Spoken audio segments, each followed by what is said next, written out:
Alright, welcome to coverage, live coverage of US Chess League action. Tonight we have, I gotta warn you before you watch this video, I'm on complete tilt right now because I just played a bullet tournament and lost so many games and I can barely even think straight. But maybe, I don't know, maybe after 20 minutes of this, I'll do better. A very professional opening of the show. So the Western Division is really intense because we have 6 playoff spots. 3 teams have clinched. 3 teams. St. Louis is in the playoffs. Dallas is in the playoffs. Those 2 teams are playing each other for first place in the division.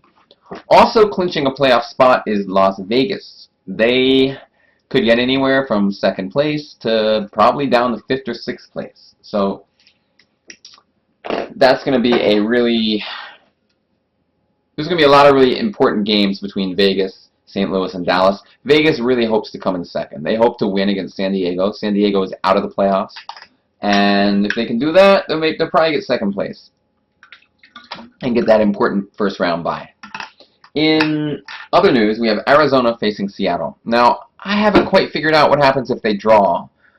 Maybe they'll make the playoffs, maybe they won't, maybe it'll come down to tie breaks. But it's a very risky proposition for them to draw, and I forget, one of those 2 teams is ahead in tie breaks by a half point.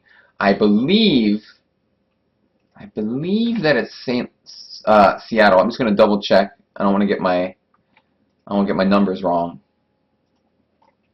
But what basically means is the team that has the better tie breaks in that matchup is more. Yeah, Seattle has a half point better tie break, so if they draw, they're probably going to be in. Arizona has to probably sweat some bullets. But they're playing each other. Whoever wins that match is in. Whoever loses, if you lose that, you're probably out. Lubbock is facing Minnesota. Now, Minnesota is virtually out of the playoffs. If Lubbock wins, though, they're probably in. You can see the standings in the lower right. Lubbock has 4-5 record. But if they win this, they go 5-5. And it's a good chance they'll be in. It really depends on some things. It really depends on a lot of things, actually. It depends what happens in the Seattle-Arizona match. If that match is a draw and Lubbock wins only 2.5, 1.5, I think they'll probably won't make it. But it's not, if Lubbock wins and San Francisco loses, it's really chaotic, and we're going to find out more. Oh no, but San Francisco is playing Rio Grande. If Rio Grande beats San Francisco... Well, Rio's tiebreakers are also very bad. We're also going to get the tie... You know what? Let's take a look at the standings so that everyone knows what the hell is going on. Because the standings kind of explain everything. There we go. So you can see Dallas, St. Louis have the top records. What the heck? But... San Francisco is in 4th. San Francisco, though, tie breaks are very bad. The first tie break is the game points. If San Francisco loses, in my opinion, they will... There's a very good chance they'll miss the playoffs. Because they're playing Rio. If Rio beats San Fran, they pass them. One of Seattle or Arizona will pass them. Like, if Seattle and Arizona draw, and San Francisco loses, that's it. They're out immediately.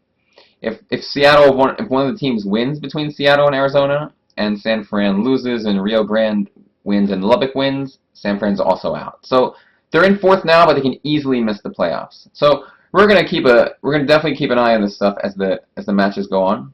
But I just want to kind of give everyone a quick rundown of the standings. Basically, 5 teams haven't clinched that are still alive. 3 are gonna make it, 2 aren't, and they're all gonna be fighting for the best possible spot they can get.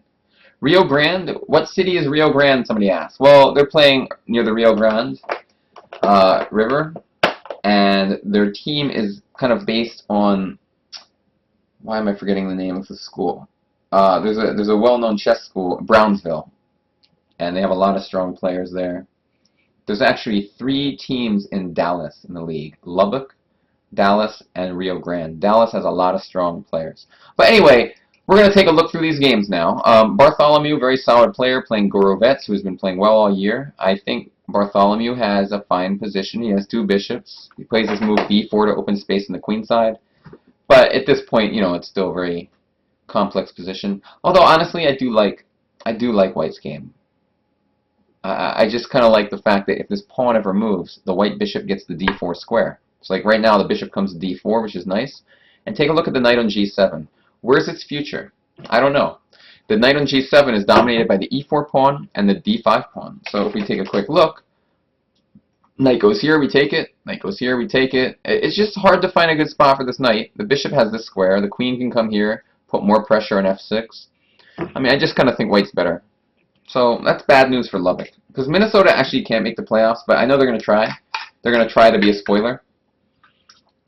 And the other 4 teams will be super, super happy if Lubbock manages to lose this. Because Arizona, Seattle, and San Fran, Rio are all playing each other. And if Lubbock loses, that means there's 3 playoff spots for those 4 teams. I don't know which team won't make it, but obviously it increases their chances. Whereas if Lubbock draws, I think they have some chance still. Yeah, they do, but it's like very tenuous. What's up, Buzzo? So let's move on to game 2 of this match. We have Breckenridge facing Frank Johnson.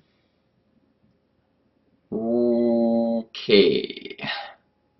Well, first thing you notice, the white king is on e1, and it's not a good place for the king. My gut instinct is nice for black because of white's horrible, horrible king.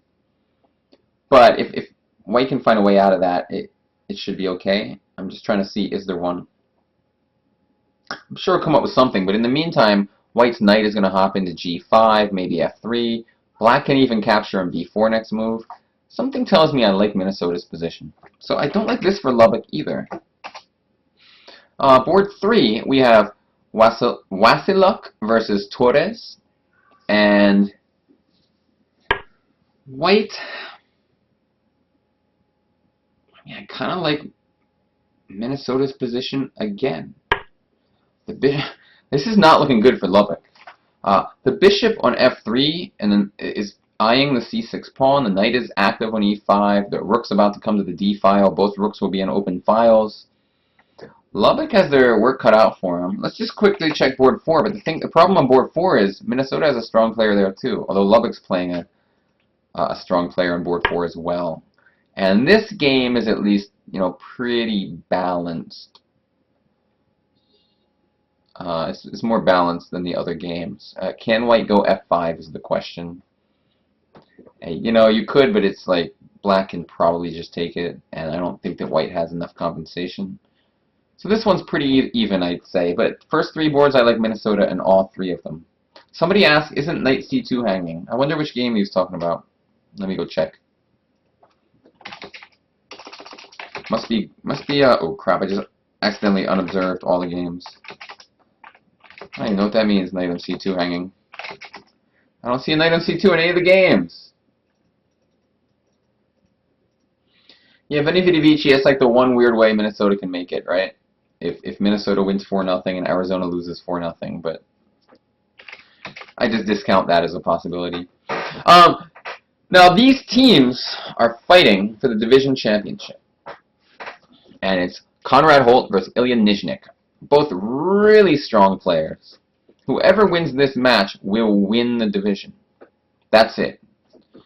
There's no other possibilities. And even if they draw, Dallas wins the division. So actually, Dallas has draw odds in this match. A draw is very good for Dallas because they win the division clearly. Somebody's just saying board 3.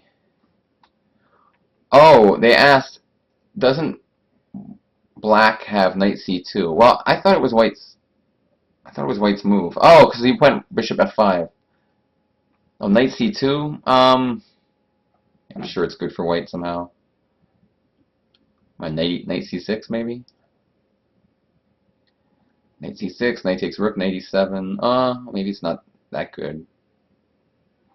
Yeah, I don't know. Obviously, it's interesting. Was that in the position? I didn't even... I guess we could also go... No. I don't know. He went bishop f5 instead, though, after I think. But if knight c2, knight c6, knight a1, knight e7... I'm sorry, I meant knight e1. So after knight e7, King f7, bishop a8, king takes knight, rook e1. White's up a pawn somehow. Weird stuff. But this game is some kind of like a mainline Slav, where white ends up taking the bishop and black takes with the f-pawn, which is actually a standard idea in this line, because if you take with the h-pawn, attacks involving queen h3 and queen h7 are generally too strong. This is going to be a complex game. I mean, I think black's doing okay right now. I don't see any horrible problems, so I feel comfortable enough for black here. And Nizhnik's just a very strong player. Holt's strong, but Nizhnik's probably like a level above. The guy's no joke. Akobian versus Tulin. Well, this is obviously the key matchup for St. Louis. Big rating advantage. And the thing is, there's the World Youth Championship happening right now, and I think, you know, a lot of Dallas's players may be competing in that, because there's a lot of young players in the Dallas team. So in the playoffs, they're going to have to use, at least in the first round, which they're hoping not to have to play the first round, which there's a good chance they won't. But if they lose, they might have to. And then they're going to maybe be without some of their key players. But you notice the queen on a2, it's a little bit on the trapped side of things. However, black's going to go a4 to kind of sneak out of there. I don't know. I mean, objectively, it looks like it should be good for white, but also, I mean, I can't see, like, you know, it looks a little complicated still, but you feel like it should be good for white somehow, because that queen is so trapped. But can we corral it? Can we actually, like, lock it in? I don't know. Chess 42, the teams gather in person? Yes, they do. Black says, does a4 even threaten anything? Well, maybe. I mean, honestly, it probably threatens, like, queen b1. If queen b1 now, what is white's plan? Oh, it's white to move. Okay, so queen b1 is probably going to happen. The idea is if a4, we can't even take because bishop takes and the queen's still trapped. That's kind of funny. Chucky, man, teams have been swept 4-0, and it wasn't because of any B squads. Like, the matchups were pretty even, and it just happened that way. Happens sometimes. I mean, I feel like Akobian's doing well. I just don't see, like, the clear-cut way, but it should be something. What's up with bishop c2? Well, then we can trade and go a4. Although that looks good for white. Let's see, bishop c2. Maybe a4 right away there. Yeah.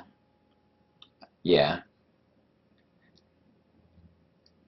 If f3, queen b1, pawn takes pawn, bishop takes pawn, you know, we get some the king is a little weak in c3, honestly.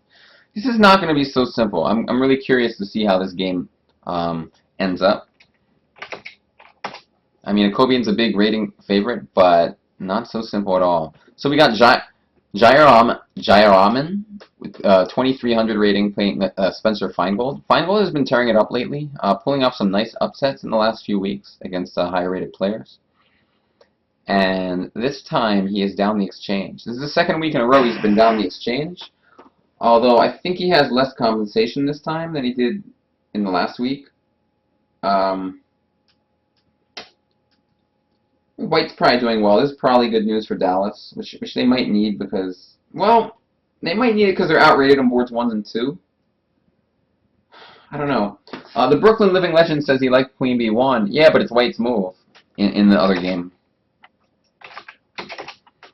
It's still white to move here. It's going to be interesting. Oh, bishop c2 has been played. I was thinking a4 now.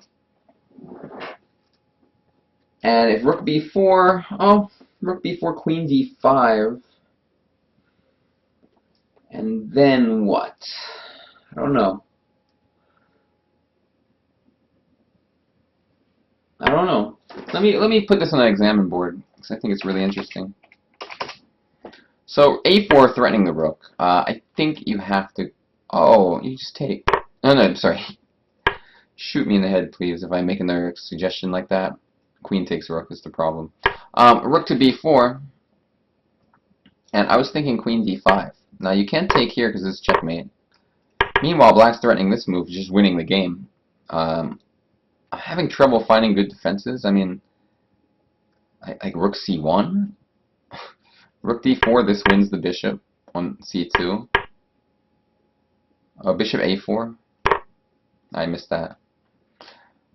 You know, I mean, we still get some play because, like, the king is weak. So, like, there's a few possibilities I see. Just not sure which one I like the most. I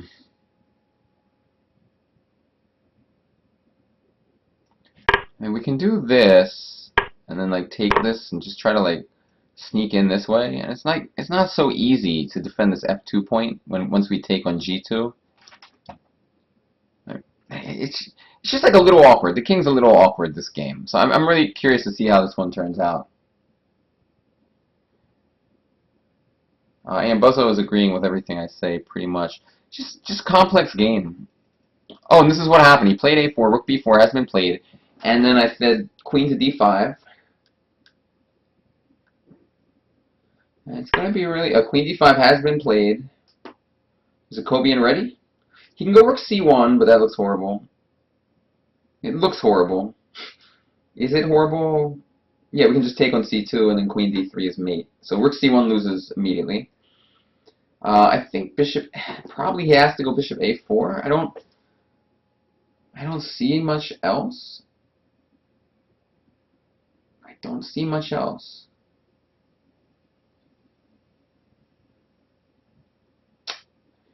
Bishop a4.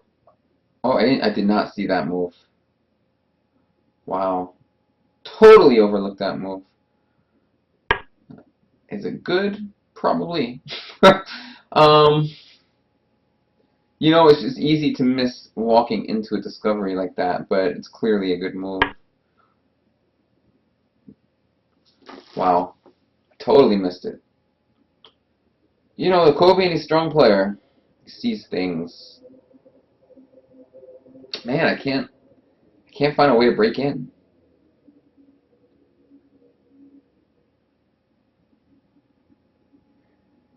I would think about bishop takes, king takes, queen f5, rook e2. Just doesn't quite do enough.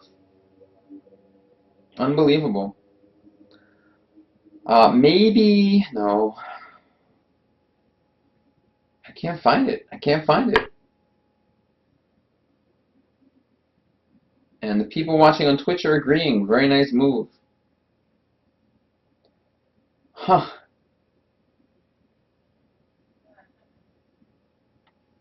I mean, I was looking at bishop takes, king takes, queen f5, but then rook e2. If queen c5 first, doesn't really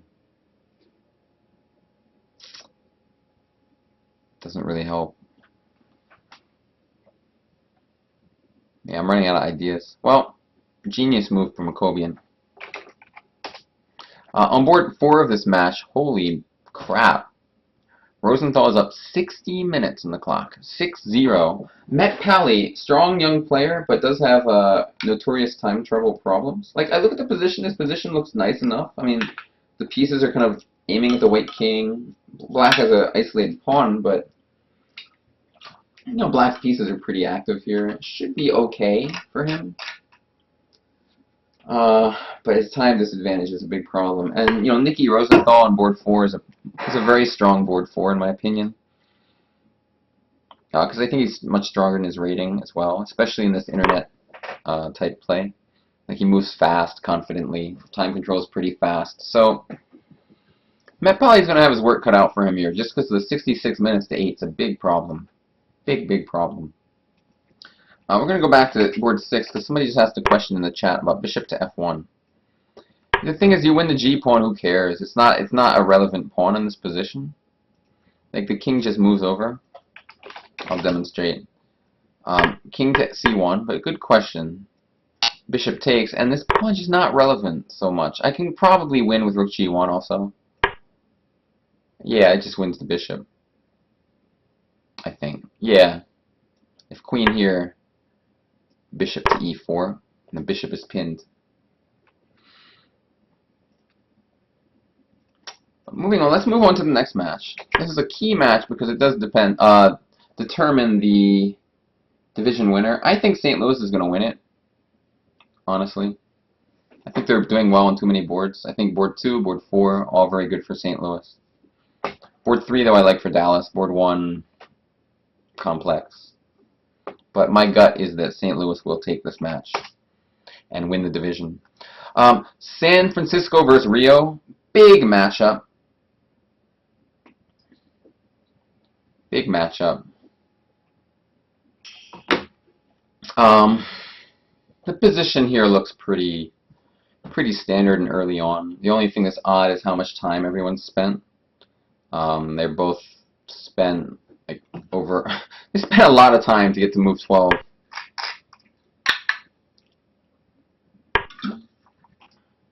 Obviously, I had to pause the video to say something on Facebook. Very important stuff.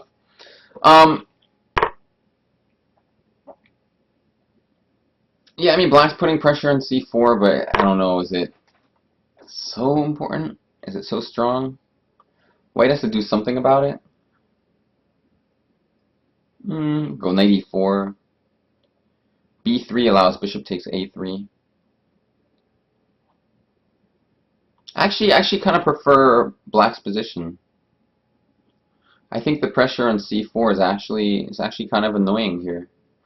Because if we move a knight on c3, then Black goes d5. So I just prefer Black's position. I don't know exactly how this happened. It was a, oh, okay. It was a Queen's Indian. And this is a typical line.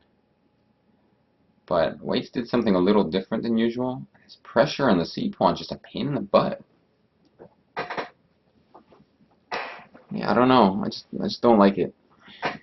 Queen a4 is maybe the best try. And then we could try d5, pawn takes, bishop takes, knight d5. Although it looks like White's best try is queen a4. But I would say it's a nice situation for Rio on board 1. Board 2, what the heck is going on here? So Donaldson, this guy knows all his openings. He probably played some line where he knows it's like he's going to get into rook and 3 against rook and 2 and he's going to be able to draw or something. He just jumped right into this endgame. Went right for it. No fear. Yeah, he probably calculated this. He was like, you ain't going to beat me in this endgame. Do you know who I am? I've been around for a while. I know how to defend this. And he's not gonna lose this endgame. He's way down on time, but it's 2 pawns against 1. Very unlikely. Well, let me think. Actually, something's a little funny here, because if the king has to go to h7. Here's the thing. Like, even if we lose the h pawn, it's like maybe a theoretical draw. But what the heck happened here? Like king h7, it kind of concerns me because the king's cut off.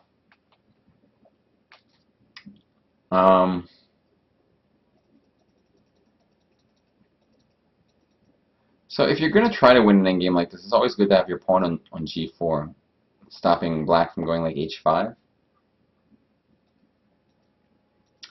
But I still am like a little concerned with how this went down.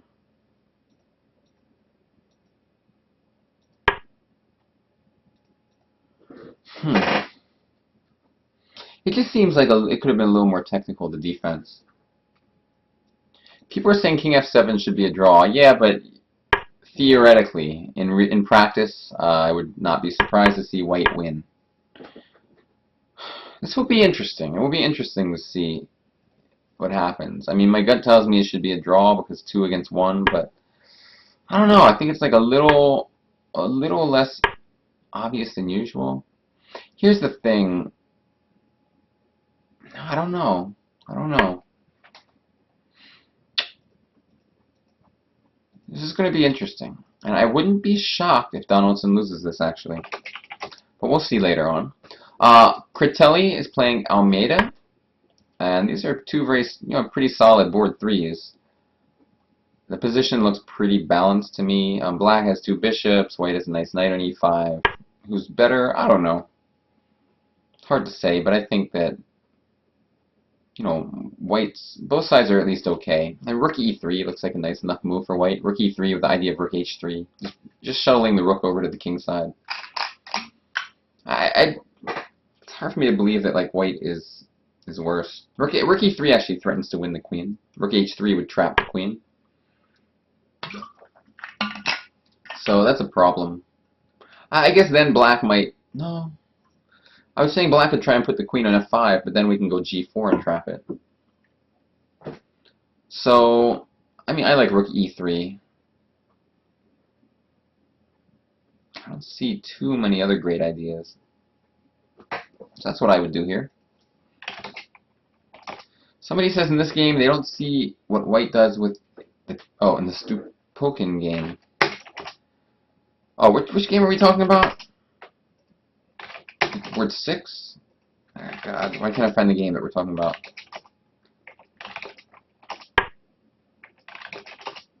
This game. He doesn't see what white does with the pieces. Well, I think just push the f-pawn. Just keep pushing the f-pawn. Well, the problem is we have lateral checks. Yeah, it's a little awkward. Yeah, I mean, I guess it's still a draw. Because we can check laterally, and as soon as you move your rook off the g file, I go back to g7. Should be some kind of drawn position. I'm pretty sure he'll find a way to draw that. Oops, wrong game. And the last game in this match is Hobosian versus Banik. Banik has a huge rating edge in this one, so this is like good news for San Fran. And they definitely need it because they're not doing so great on the first two boards, in my opinion. Although I think they'll draw board 2. But, black has nice attacking formation here. Higher rated player. I think very good chance San Fran wins. A 300-point rating edge is serious business. So I'm liking black's chances. Now let's move on to a key match, Arizona versus Seattle. Winner goes into the playoffs. Loser probably doesn't go into the playoffs. Probably. Board 1, we have Varsania versus Georgi Margvelashvili. Why doesn't it just say Margvelashvili as a stupid name? Why does it say Georgi M? Come on! I know Margvelashvili, the name is too long, but just cut off the last few letters, man. But Georgi M is black, and position looks pretty balanced. It's like a typical hedgehog type structure. I don't know exactly what's going to happen, but it's hard. Like black has no real active plan here. White, it's hard to make an active plan too. Like the black knights in c5 and b4 really restrict white's position and white's possibilities. So let's check out board 14, or board 2 of this match. We have Roland Feng versus Joel Banawa. Well, this is a Dutch stonewall type setup, and honestly, I like white. Why do I like white? Well, black has this bad bishop on c8, and it doesn't have really any great way to activate it. So I just say white's a bit better here. It's nothing mind-blowing. The knight on f7 controls e5, which is maybe kind of nice. But I definitely give the edge to white. They say that Elliot Liu is winning again. Elliot Liu has been completely insane on fire this year. It's just unbelievable. I mean, he's basically like helping Vegas just coast their way into the playoffs. White is up a pawn here, but the pawns are weak on the c file. Ginsburg versus Golub. Golub is a strong player, had a great record this year, but he's playing a really strong opponent in International Master Mark Ginsburg. So it's going to be a tough one. The reason Joel Banawa gets his whole name is because he had a brother, Joaquin Banawa, who has played in the league as well. I think both at the same time, maybe. And so that way you can distinguish which one is which. Everyone watching, there's a Twitch chat room happening, so people are asking questions. I'm responding to them. This position seems alright for black. Like, alright. But maybe white's... I don't know. What's my valuation? Castle queenside? Rook d1? You know what? I think it's about even, but maybe white's a little better. Right? Well, it's just like the c5 pawn's actually annoying. It restricts black's pieces a bit. Although we can have ideas of e6, bishop f8. If we ever get the c5 pawn, white might be worse because of the pawn structure with these pawn on c3 and a2 is a bit worse. Zero dirt, Dongenlavia. Somebody just asked me a logic puzzle. The logic puzzle was how much dirt is in a 6x6x6 hole? And I was like, there's no dirt in a hole. You can't trick me. Now he's... Alright. Anyway. Bryce Teiglin versus Rick's son. Teiglin, very strong, high-rated player. He's really been helping Seattle this season. Won a lot of games for them. Him and Golub have been carrying the Seattle team. And that's why they're really in contention. And if they win and make the playoffs, I think those two are the team MVPs. Forgive me if I'm forgetting somebody, but I think those two guys have scored a lot of points this year. This is a very early position. Anything could happen. But, you know, I like White's chances mainly because of the 63 minutes to 31 minutes and the rating edge. So, rehashing this match, board 1 kind of even. Board 2... I actually forget. Let me just go check it again. Board 2, I prefer white a little bit. So board 1 even, board 2 small edge Seattle, board 3 small edge Arizona, I guess. Board 4 small edge Seattle. That match is going to be very tight.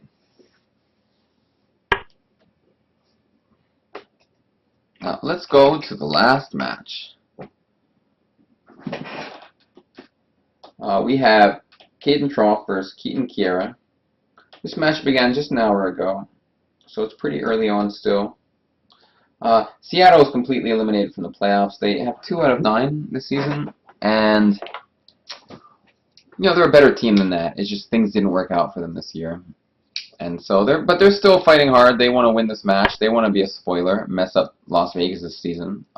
If Vegas loses this match, you know they're almost certainly they're going to not get a bye in the first round, and the bye is huge. You really do not want to play the first round. But the game here is pretty balanced. White's just going to play against these 2 hanging pawns on c5 and d5.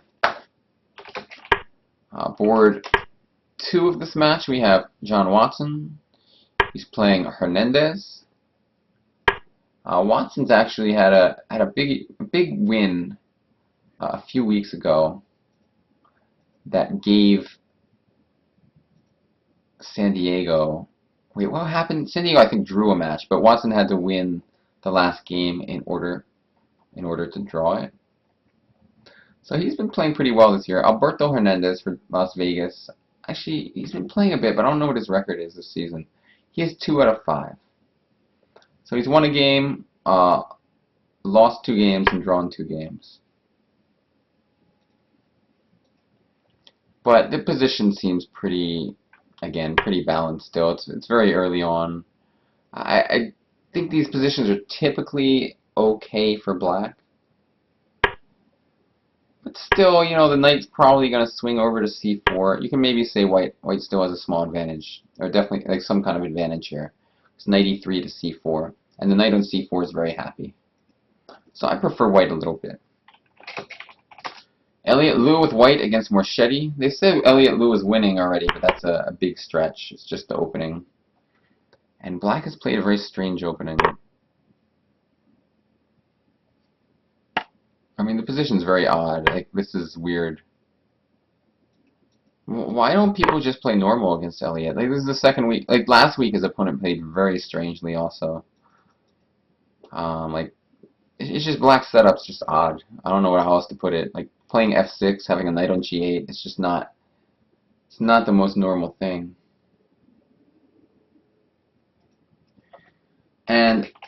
last board, Baker versus Moscow.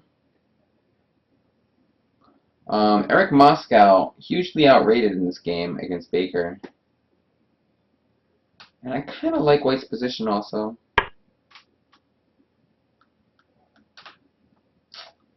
Like F4, White has some like, kind of initiative. But, you know, Black's doing okay. This is not... Nothing too crazy is happening yet. This match has just started an hour ago. So, like I said, there's not that much going on. Let's switch back to the first match of the evening that we looked at, which is Minnesota versus Lubbock. And a lot of things have happened here. Let's check it out. So, White played B4 when we last looked. Black played C4, and White went bishop to D4, queen C3, rook F8. Obviously, he wants to go F5. Bishop G4, queen E6, F4, queen F7. I'm surprised that something really weird happened in this game. E5. All right. Huh. It's a very committal move, but I guess the idea is Black's going to go F5 next move. I mean, I would have thought about bishop F3, honestly, with preparing E5. That would have been my natural inclination. But he didn't do that. He played E5 right away, and Black snatches on D5. And now probably Bartholomew thought this was impossible for some reason.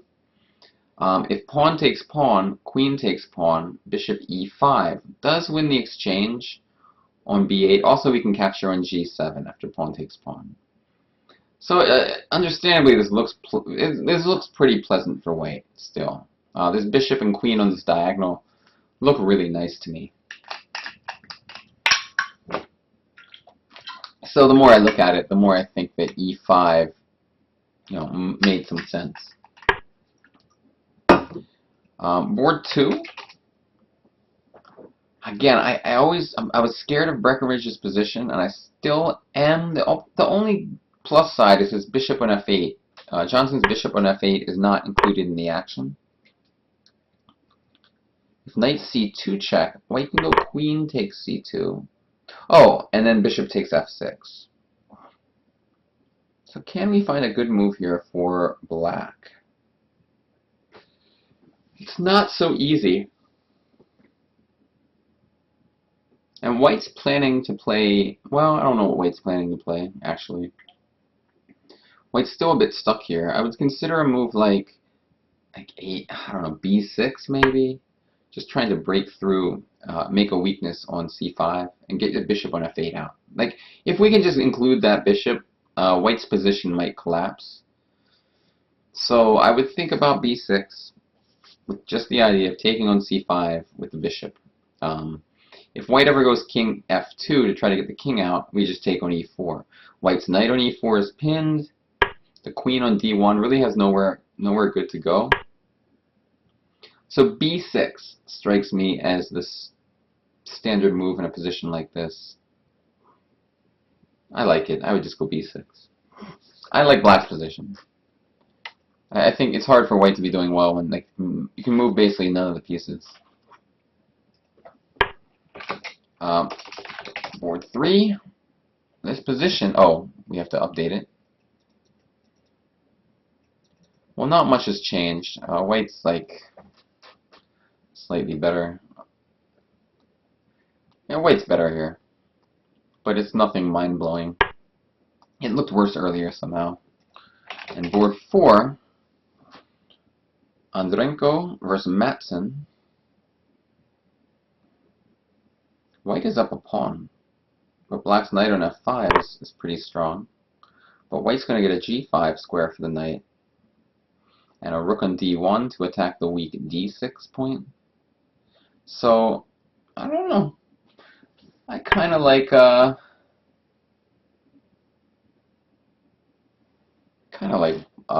Black's. I'm sorry, I like White's position. I think the pawn is valuable here. All right, so let's move on to board 5. Whoa, which is Holt versus Nizhnik. Now, originally I thought Black was doing all right, doing well here. Now it's a little interesting. Well, white can take the f-file with like queen f2 or queen f3, but then black can just slide the queen back to e8 and defend everything. So instead he plays the move bishop to d2. What's the idea of this move? I got some ice cream again, by the way. Very important update. The idea is probably to get the bishop to b4. So let me just demonstrate.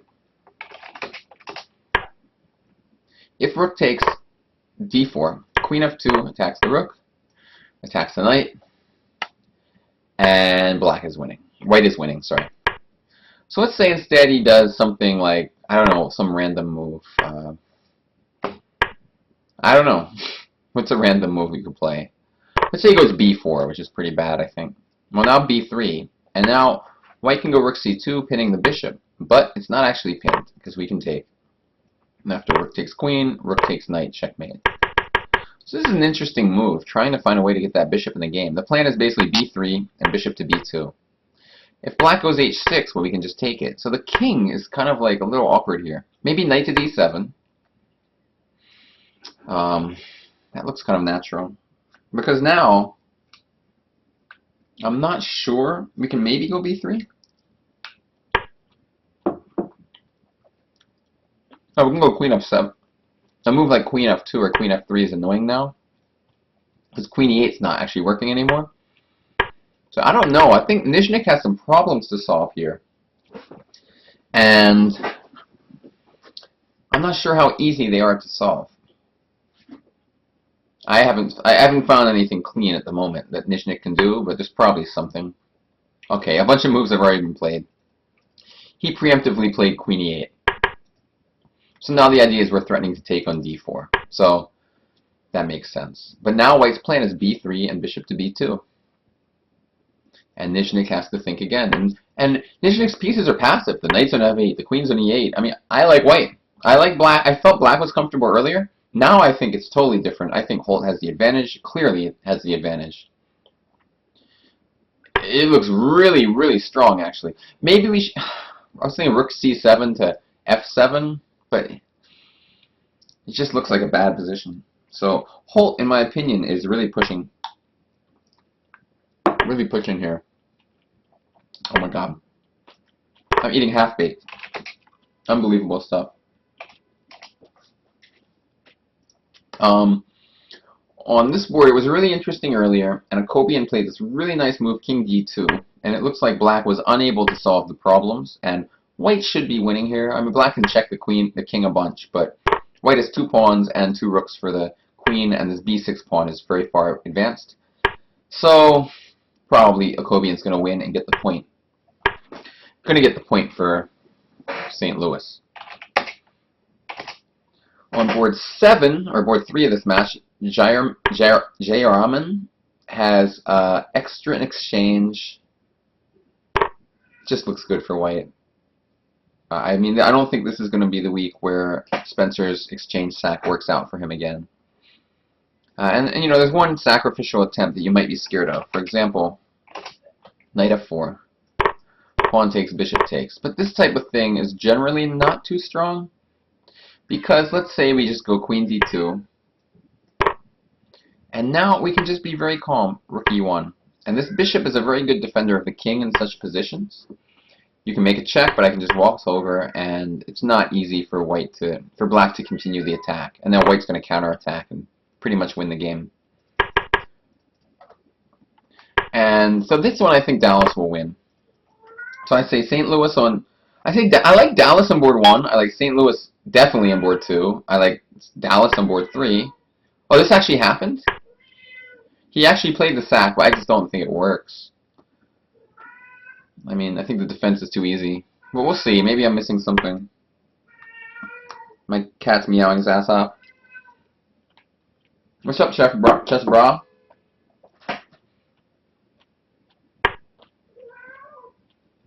Should I let my cat in? I can't. He's been meowing so much. I just don't want to reward him for the meowing. But yeah, I don't think the attack works. We'll find out soon. And last board we have this game Rosenthal versus Met Pally, and you know, like I said, Met Pally was down so much on time and he ended up losing. I mean, St. Louis is just going to win the game. It's not even in question anymore. How did this happen exactly? This is when we last tuned in, and what the heck is this? It's the craziest move I ever saw. I mean, it's the type of thing you do when you have no time. You just kind of go nuts, going for some crazy attack, but it didn't work out, obviously.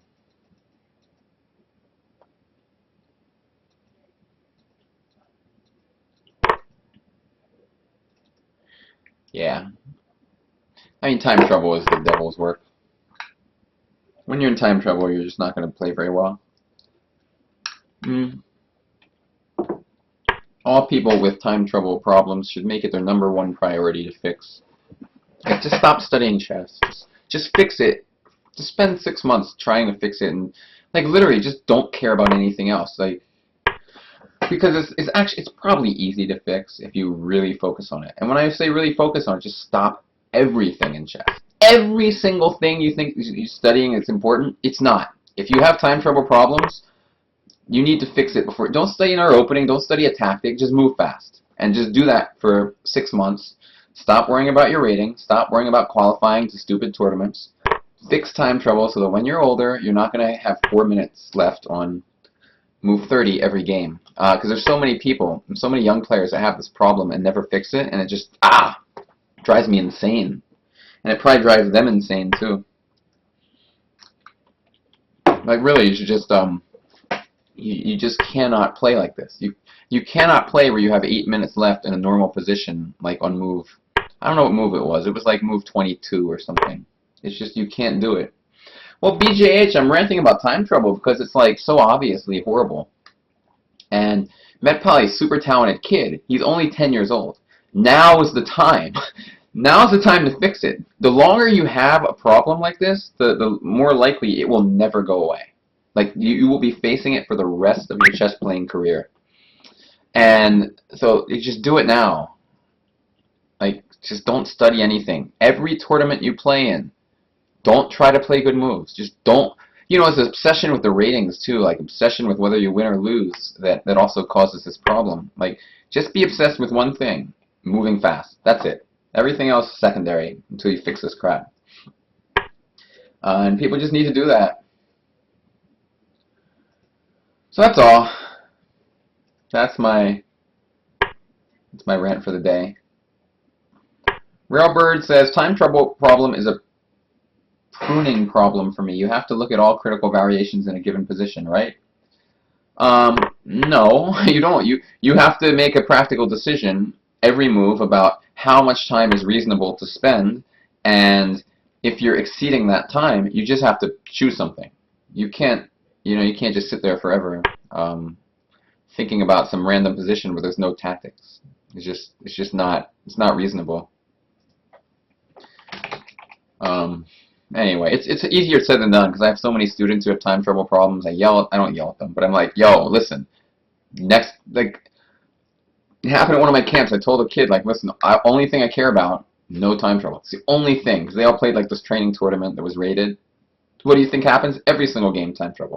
And every single game right after, I'm like, okay, listen, you messed up this time, but listen, if you can just do it for one game, one single game, it will be a success. And they're like, yeah, I can do it. I think I can. What happens? Time trouble. It's just like, I don't know, but they really have to do it. They have to be not, like, you just gotta get rid of this problem. Like, it's just so bad, because it's so easily avoidable. Hi, Sansom. See, Sansom 103 understands about time trouble. Thanks, Buzzo. Happy you like my rant. I just had the most amazing bite of ice cream. I don't even know. There was like 3 pieces of cookie dough, a piece of brownie, like some fudge, all in this one bite. I'm just like, I can barely take it. Black's position still looks somehow nice to me. Well, white can take on A5, but things are still pinned. I mean, time trouble comes from many things, but and you know, all the top trainers agree. Like Dvoretsky, all he does, he's like, listen, he writes this in his books. If you have time trouble problems, you need to sacrifice the tournament, or as many tournaments as it takes to fix it. And what does that mean? It means your result doesn't matter. Winning, losing, completely irrelevant. The only thing that matters is you don't get in time trouble. That's it. If you don't get in time trouble but lose the game, it's considered a win. But everyone's so obsessed with their short-term results, they're never going to fix this root problem that is their time trouble, and it's going to haunt them for the rest of their life and limit their potential. I hope everyone watched this, all the children, and if you have time trouble, you do something about it.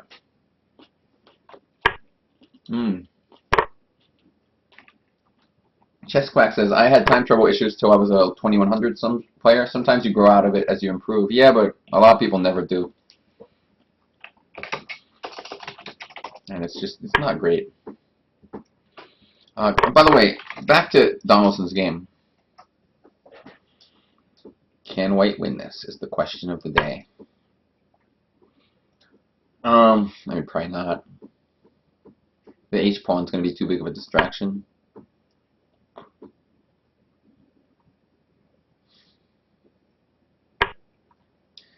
Even without the H-pawn,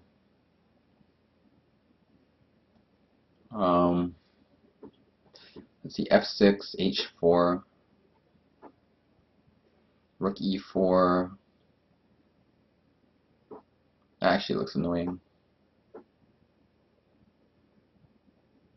Yeah, okay, so if F6, H4 might actually just lose to Rook E4. Well, let me analyze this on the board. F6, H4, Rook E4 attacking this, and if you make a check, now I'm attacking this, and I'm attacking this. And it's kind of problematic.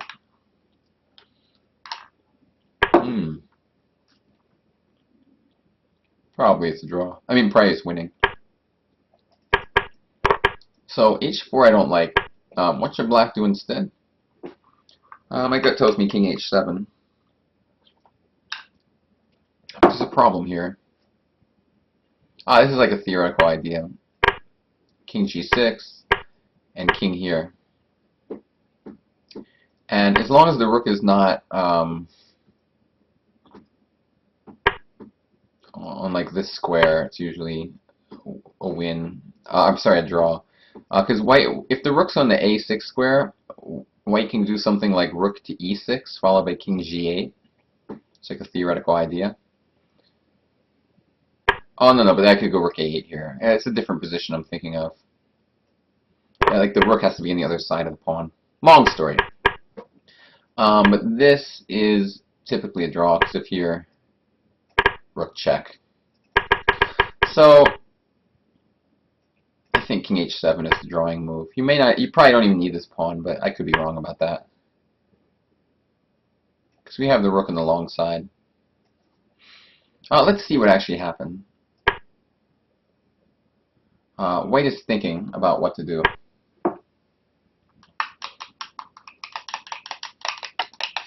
Got my last bite of ice cream about to go into my mouth.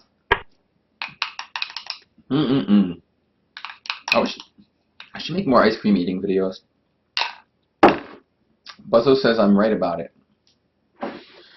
Yeah, I mean it's a known theoretical draw that people mess up. There's a game, I think Capablanca Menchik. There's a game in Dvoretsky's book, what's it called?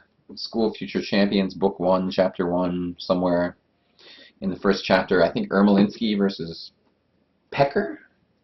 I don't know why I think Pecker is the guy's name, but I think those are the two players, and then the guy Pecker blunders in this rook endgame. By playing a move rook a6. Very important. You should check out that book.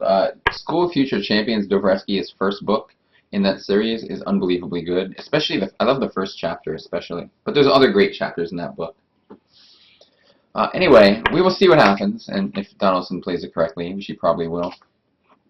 This game's still pretty balanced. Did he play rook e3 like I thought? Yes, he did, and then black had to take.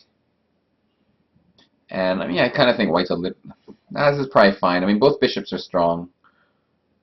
But black's pieces are all kind of like boxed in here. But it's hard to see exactly what white's going to do. Gashimov Stellwagen is also another game from this line. I didn't know that. Oh, what they're talking about is that endgame I was showing you guys. Basically, the one trick is don't go rook a6. I might even show the game because it's on the board right now. Or somebody sent me a link to it.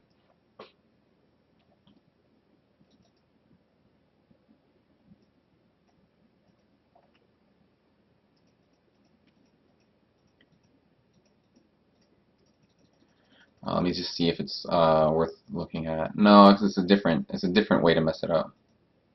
Rook f4.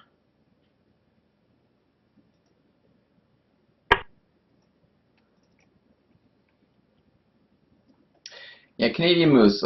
Basically, they say the way to improve time trouble issues, move more with intuition and less looking for the perfect move. Yeah, you have to realize, basically the way chess works is some moves, the value of playing the correct move is very high. Like it's a tactical sharp position, and if you don't make the right move, you're going to get crushed maybe. Some positions, the value is very low. You're spending their thinking to determine whether you're going to be plus 0.1 or plus 0.15, you know? And in those positions, if you spend like 20, 30 minutes, you're just being an idiot, and you should do something about it, or else you're going to have big trouble in chess. Because what you end up doing is you leave yourself with not enough time for those positions where the value of the move is very high. It's just like basic math and logic. People have been around and played enough chess games to realize that some moves matter more than others, and the problem is they're not able to judge when those positions are, or even when they are able to judge it, they're just too big of a perfectionist to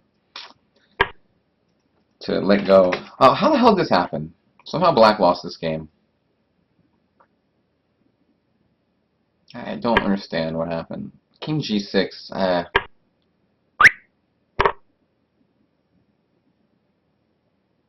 Wow, yeah, just like some big blunders here. I mean, I like b6. I want to take a quick look at this. Big news for Lubbock. I mean, that puts them right at the hunt of things. I mean, it puts them right in the hunt of the playoffs, because I thought they were in trouble in this match, but if they win this game, things are looking good. So, I'm not a big fan of King g6. I like b6. Let me just do a quick Houdini evaluation, see if I was right. Asshole says white's doing well after rook c1. Well, I didn't see rook c1.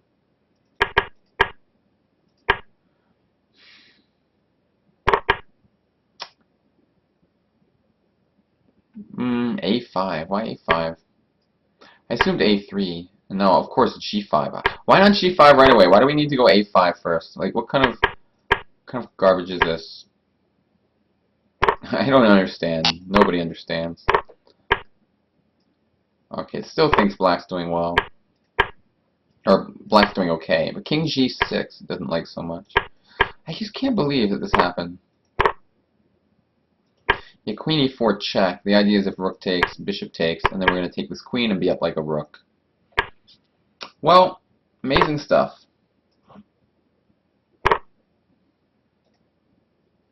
Amazing stuff. So let's really focus on this Minnesota match, because it was the first one of the evening, and so the players are lower in time than the other matches. It looks to me like Bartholomew is kicking ass here. I mean, he's just up the exchange. Queen to e3 looks extremely powerful here. I guess black could play f4, but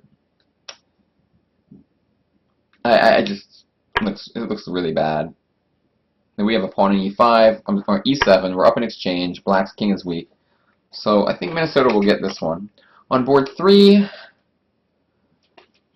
the material is even, but the knight on a2 cannot move. How much does that matter? I don't know, but it might be a big problem. I mean, I think black's in some trouble here, too. Some trouble. White should probably eventually try to get his pawns rolling on the king side. Like, just go g4, take, king e4, f4. That's still not so easy to advance the pawns. Well, white definitely is pushing. It's not. It might not be so easy though. It'll be an interesting game. Let's check out board 4. White is up a pawn. Black's knight on f5, however, is very good. So I mean, black's still in the ball game here. You know, it's still an interesting match. Lubbock's up 1-0, which is great news, but they still got to get 1.5 out of these last 3. And from what I saw, that's not going to be so easy in order to win the match. If Lubbock draws, their playoff hopes are not great, let's just say. They're not great. They might make it, but it's not the spot they want to be in.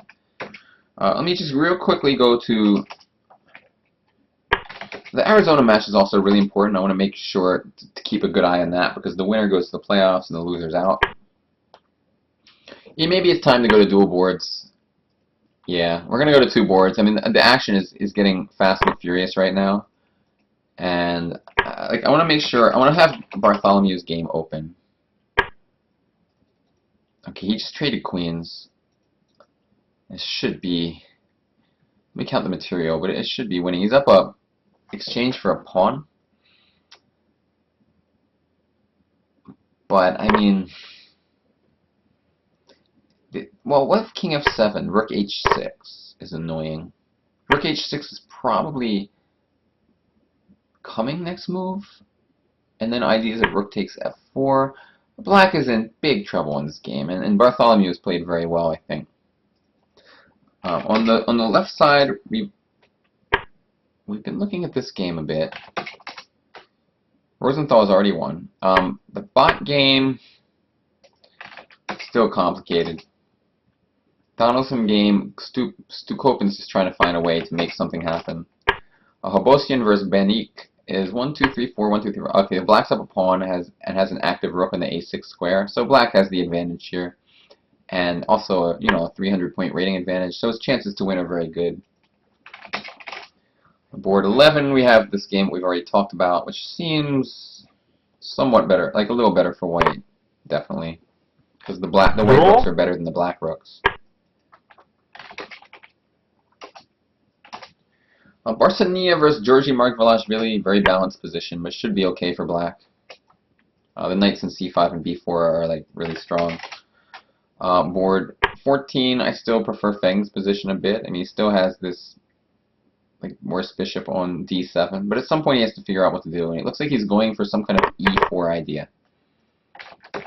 Board 15, Ginsburg and Golub on the left here. Ginsburg's still up a pawn. Oh no, wait, yeah, he's still up a pawn, but black's pieces are pretty active.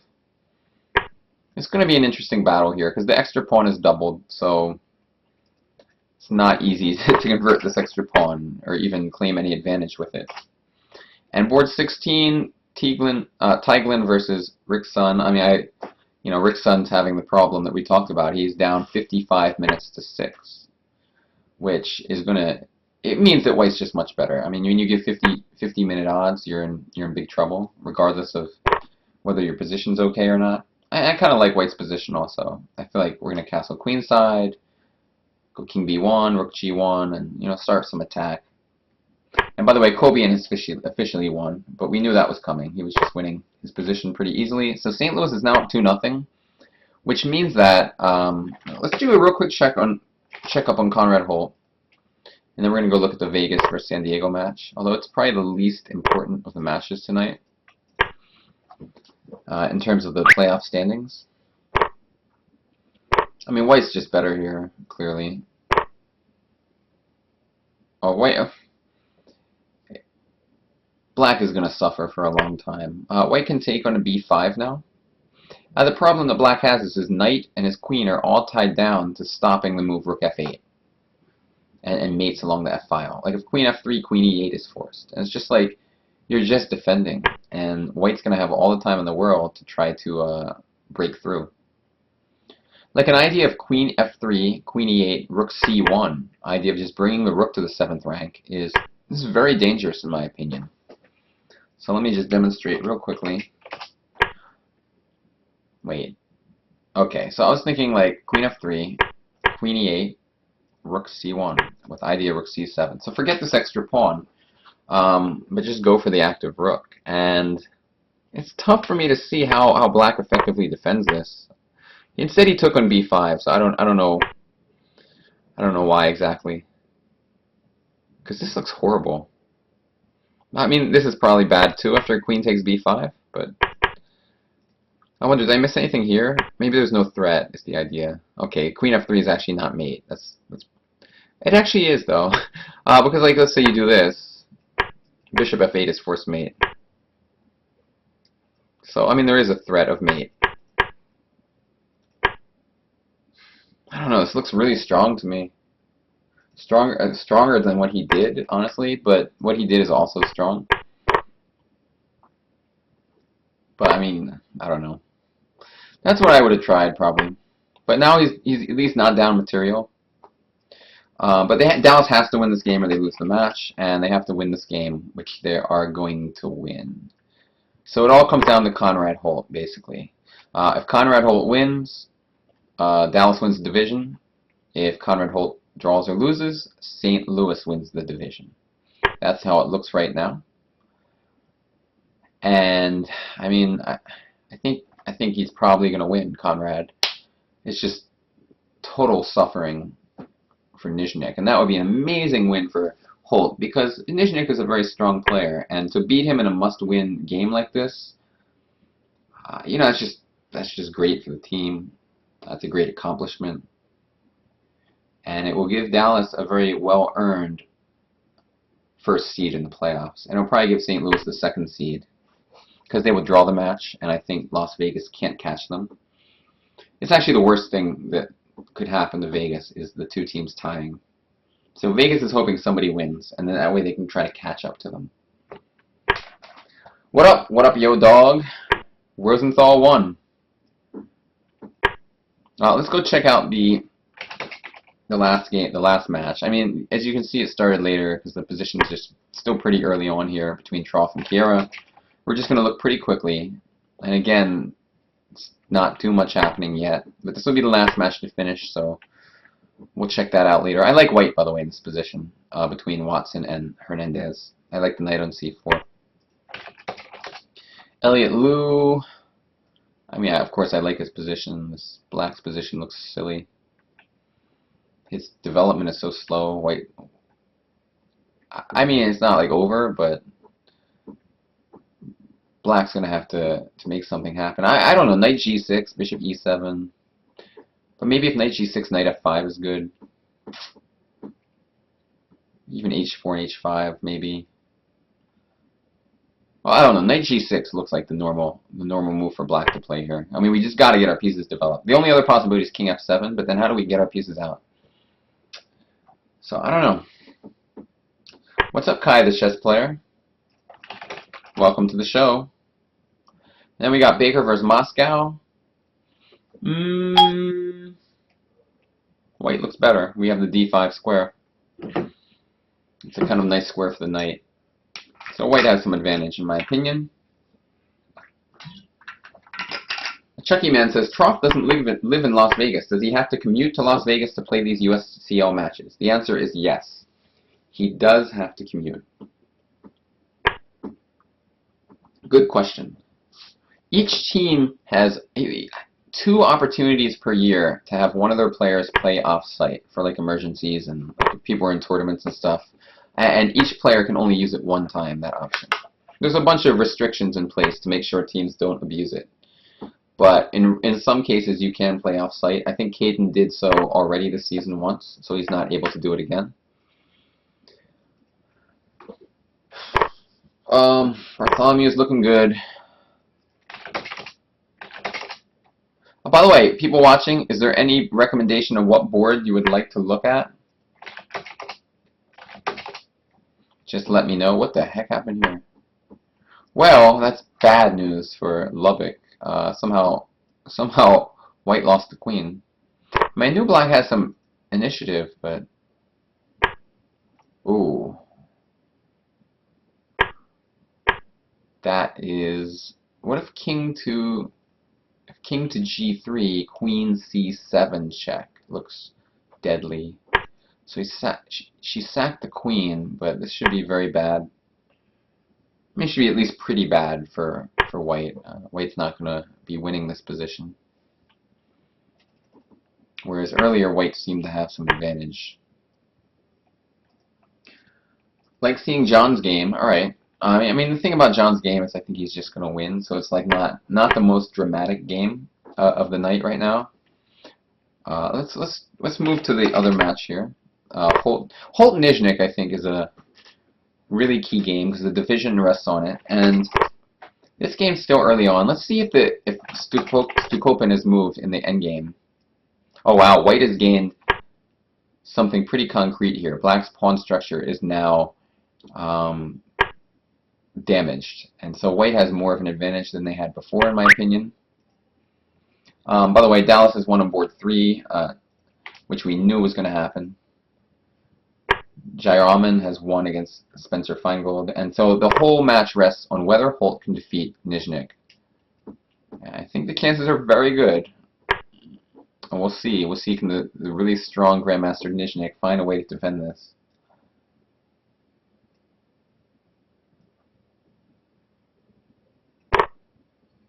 A question for everyone. When Chess Brawl chats, it can be a number of people, right? Like there's multiple people who use that account. Am I correct? Or am I incorrect?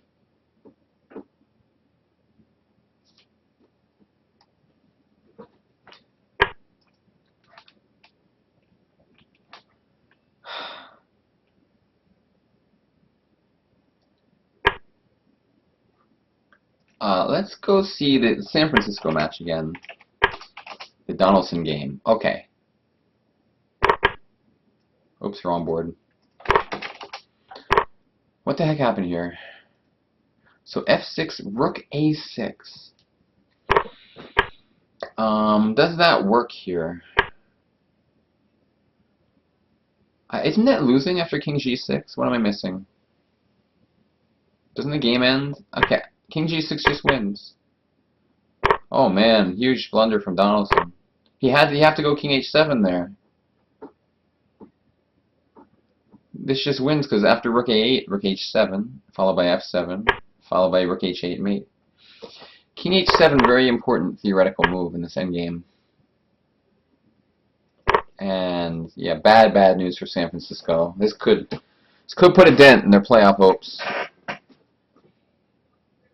A big dent.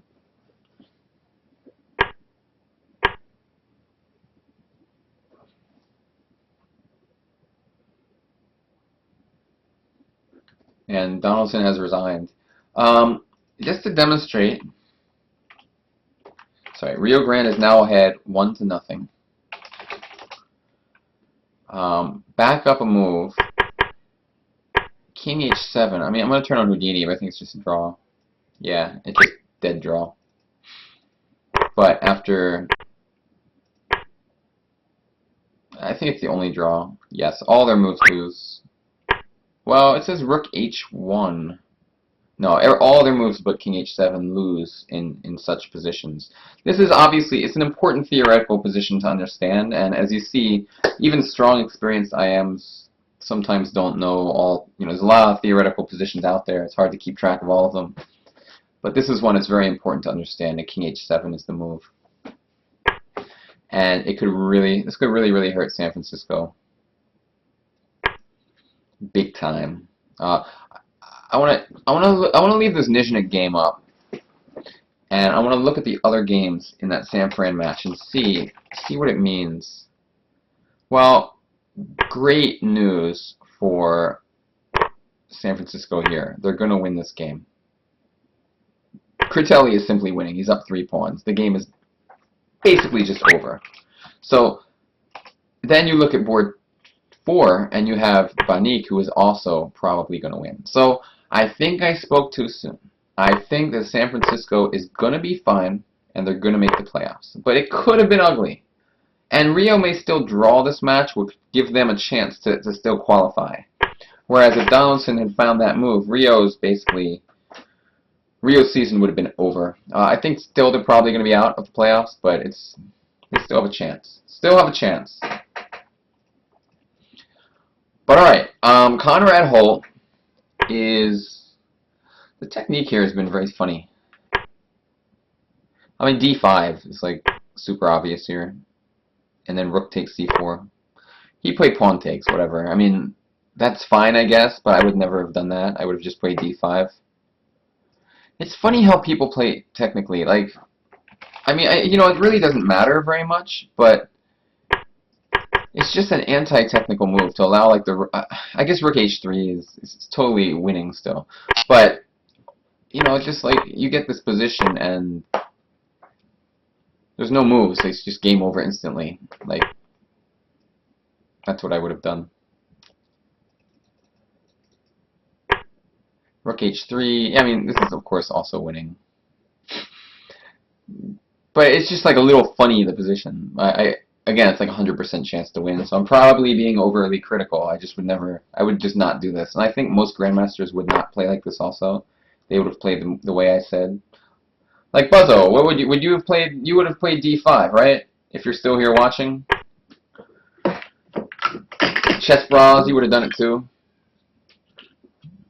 I just find it funny. I feel like lower rated players, like 2400s, they choose like the less technical, completely winning move a lot of the time. Like both moves completely win, but it's just not the move I would expect. And so like it's really not super important, but it's something to think about because like why are grandmasters playing one way? And Buzzo says I agree completely. So it's just like I actually think it's really important. It doesn't matter for the actual result of the game, but it's something you should understand. Like, why are grandmasters winning a position in one way and you're winning it in a different way? And there's probably a reason for it. And something to think about. But okay, Critelli is going to win for sure. It doesn't matter. Scotch and Chess very upset that I said lower rated 2400s. I meant lower rated than like whatever I am. So like, I'd say like in the 2400, 2450 and under range, or 2400 and under range USCF rating. Sometimes technical decisions are a little different. But I would just never imagine a GM playing this way. Enough harping on how to win a completely winning position, because both moves win the game instantly. This Vegas match is still too early on, and all the other matches are ending, so we're going to basically focus on these. Which game should we look at? We're going to have Holt and Nizhnik open. Tell me some other games you think are really interesting. By the way, is Gorovets causing any problems here? I doubt it. I doubt it, but it's like at least mildly interesting. Maybe something like Rook f6. Yeah, I like Rook f6. With the idea of Rook g2. Yeah, Rook f6 is pretty crushing. Yeah. Because like King g7, then we can just take on d6. Bartholomew is down to 2 minutes, by the way, so this is interesting. But I think Rook f6 just nails the game in. I mean, I just don't see a move after that. It's totally winning.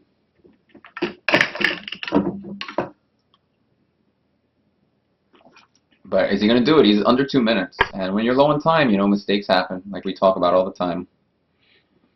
But I really think Rook f6 is just like literally game over. I don't see even the slightest defense. I guess h6? Ugh, that's horrible. Yeah, Rook d6. I mean, I don't like this move, of course. Maybe it wins also. Maybe you can go... I don't know.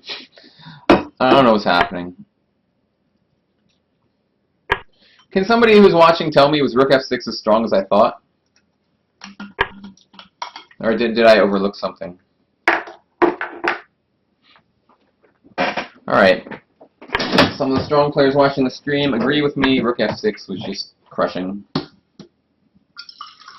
I'm going to pour some water. Unbelievable, running out of water in my water pitcher. But I mean, okay, again, White's still winning this position. But it's always nice when you can just end the game. Holt and Nizhnik, they still have 10 minutes left each, and Nizhnik's just sitting here suffering, trying to defend against his mate. I really think Holt should have done what I suggested, but on the other hand, Holt's really strong, so I could be wrong. Actually, I'm gonna evaluate that with the computer to see if my instincts were correct.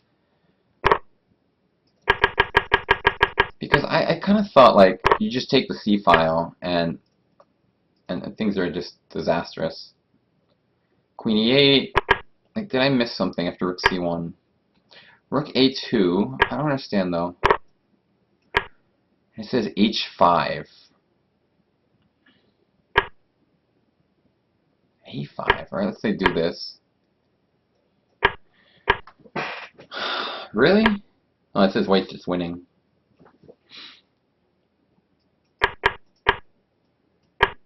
Alright, so I mean, maybe my instincts are good. I'm not saying H6 right now, but like, it just looks so...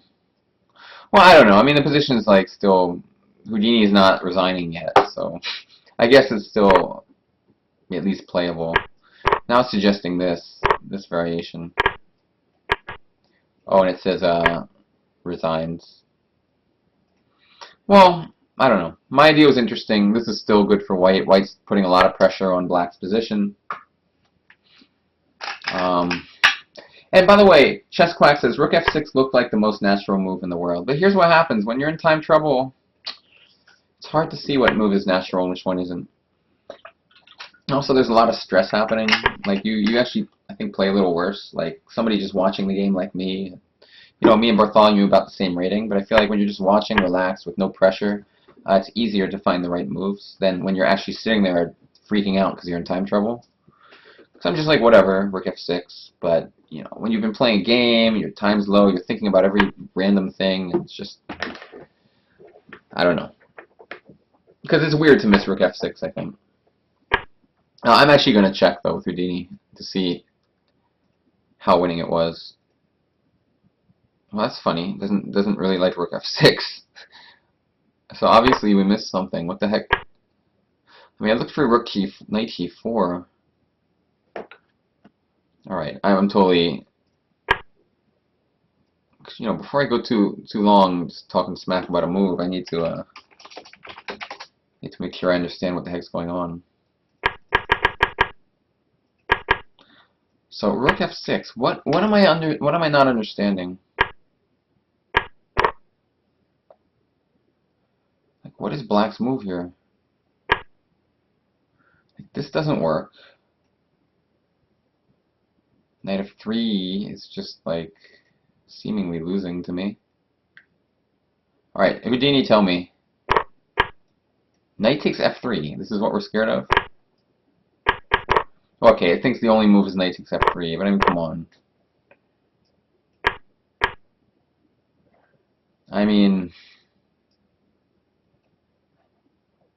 White's winning, obviously. It's just not, like, resigns. I'm just kind of curious to see what it says about what he did.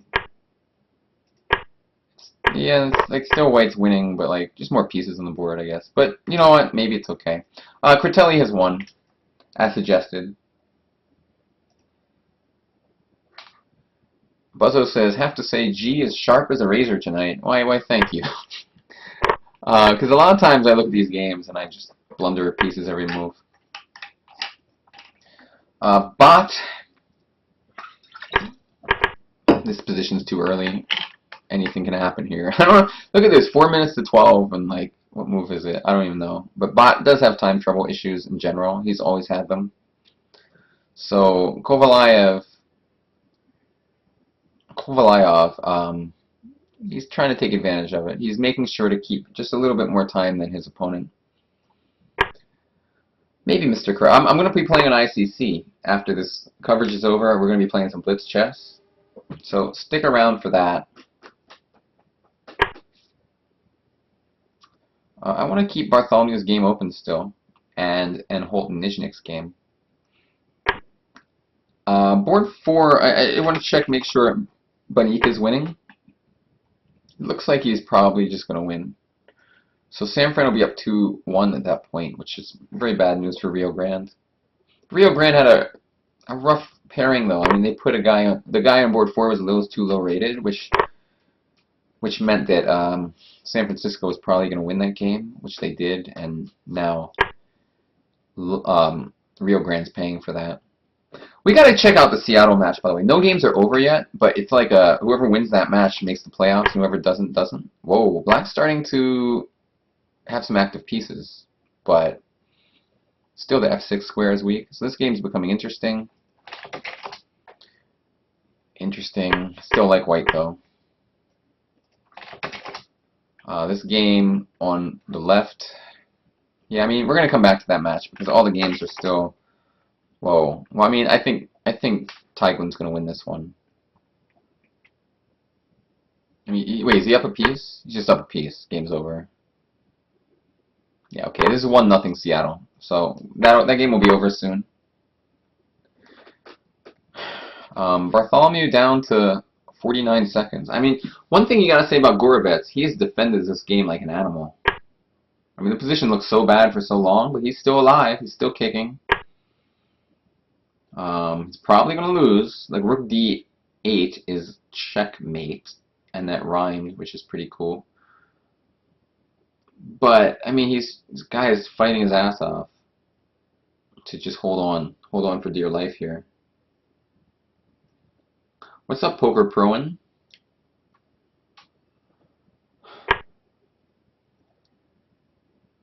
Holt is going to play Queen F2 or what? A Rook F. He wants the Rook in front of the Queen, and also he's defending the B pawn, so it's a useful place for the Rook. I mean, he's just going to make this guy suffer forever, and I think eventually he's just going to crash through.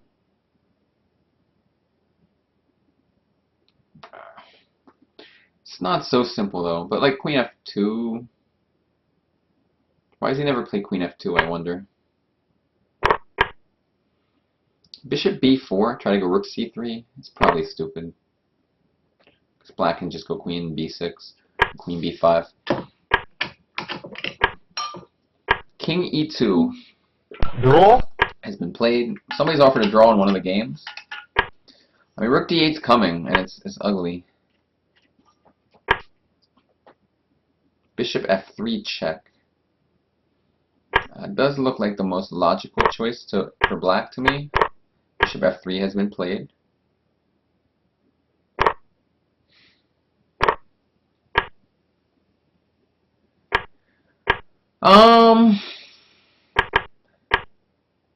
Interesting ideas here. Nah, I mean, we're probably just gonna move the king. Wait a second, 94. Where do we move the king exactly? Oh boy, this is starting to get scary. Like Rook H3, and it's just like Rook H1 is mate.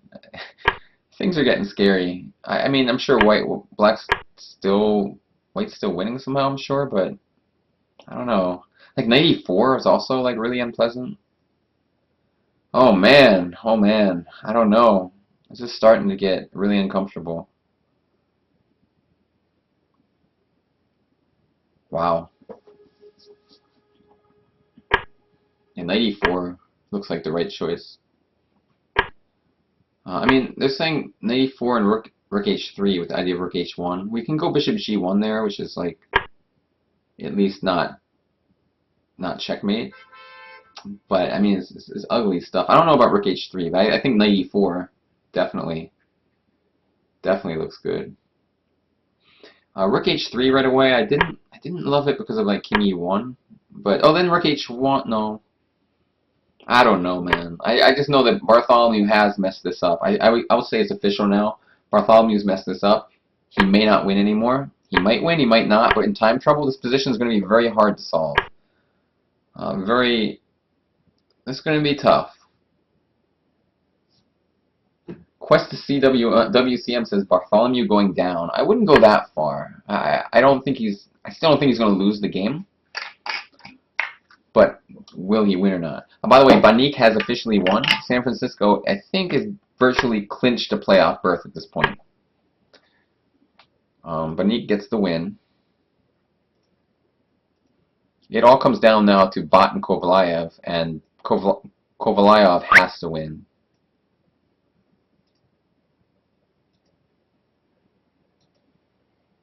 Why can't I find the game? Oh, there it is. Oh my god, I opened the wrong game.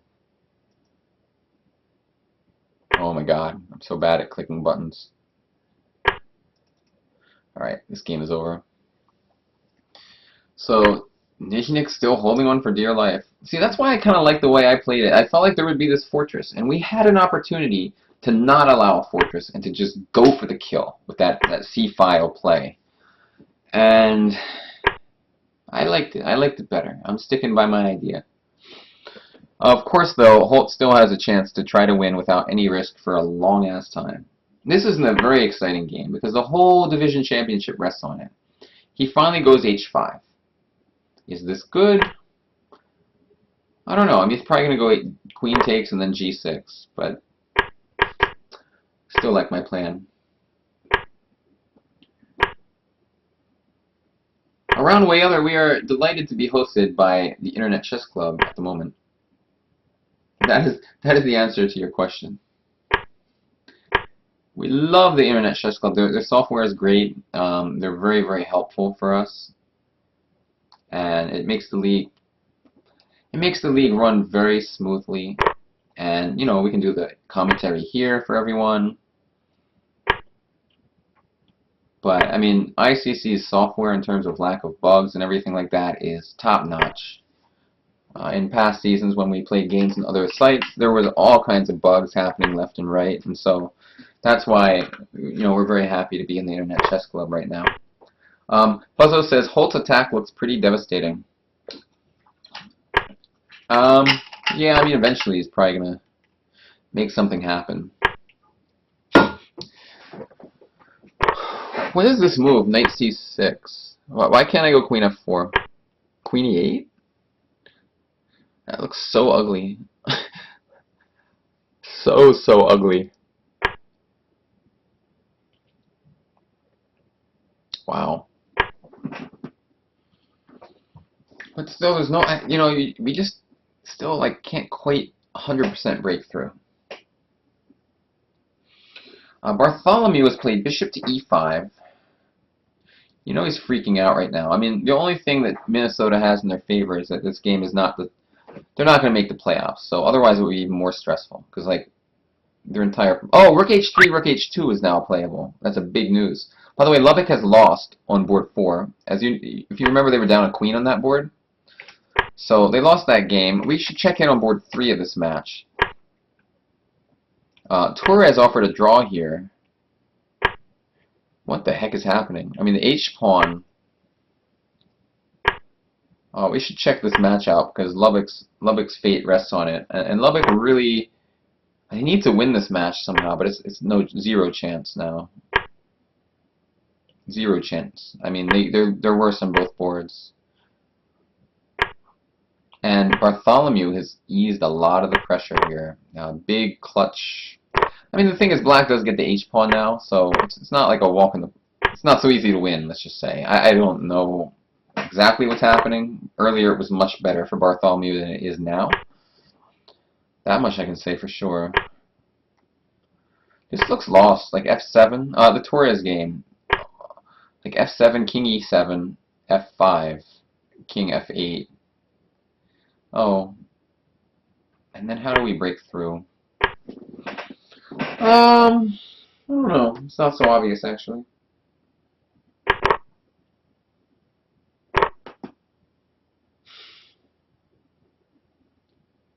Not so obvious.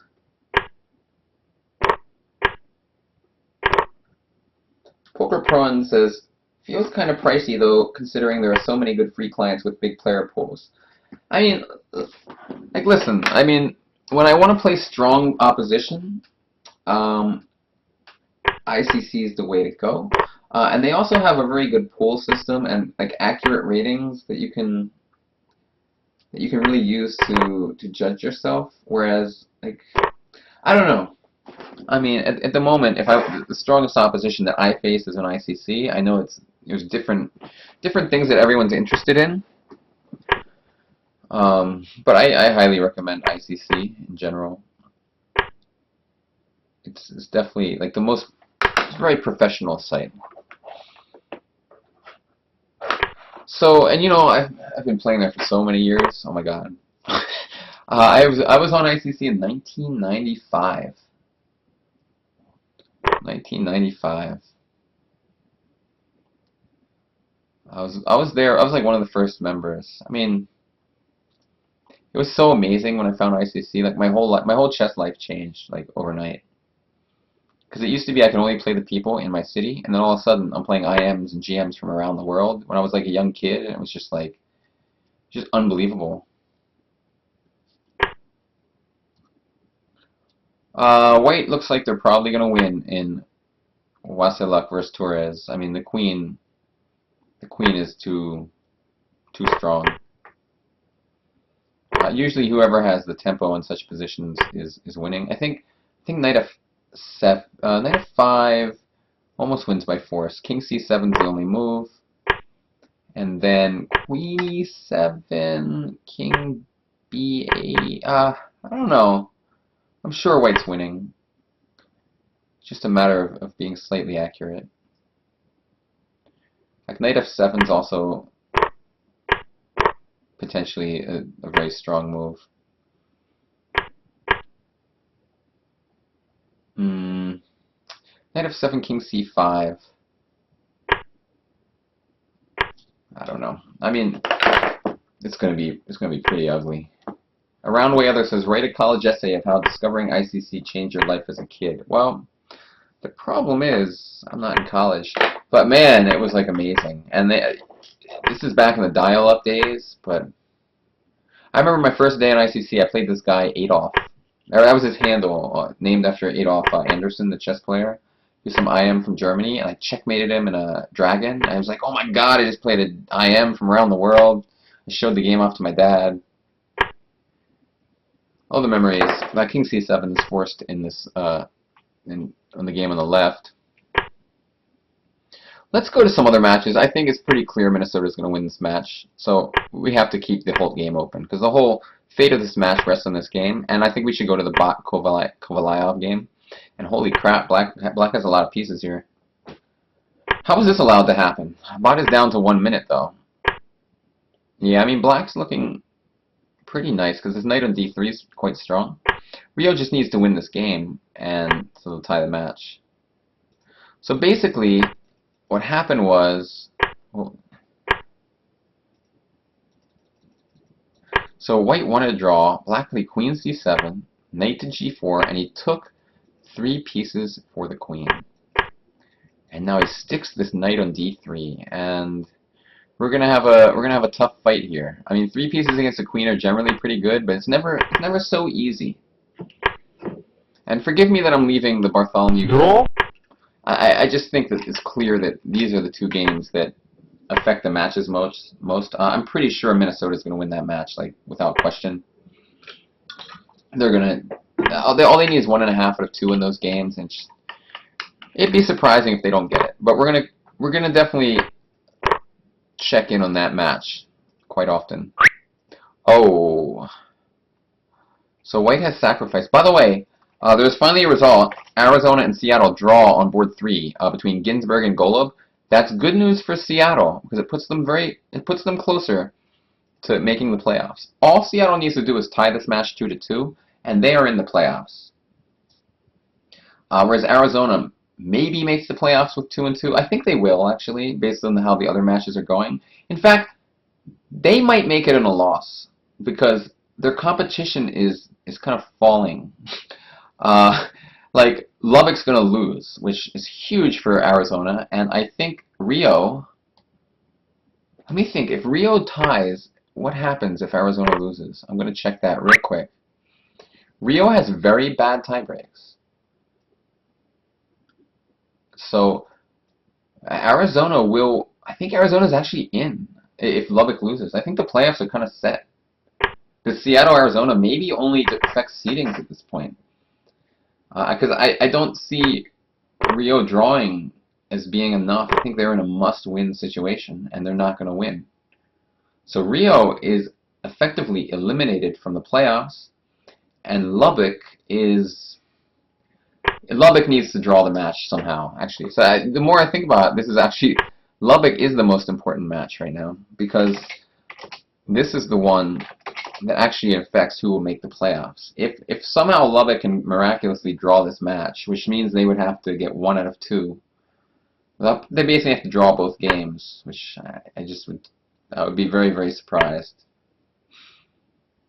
But at least it's still remotely possible.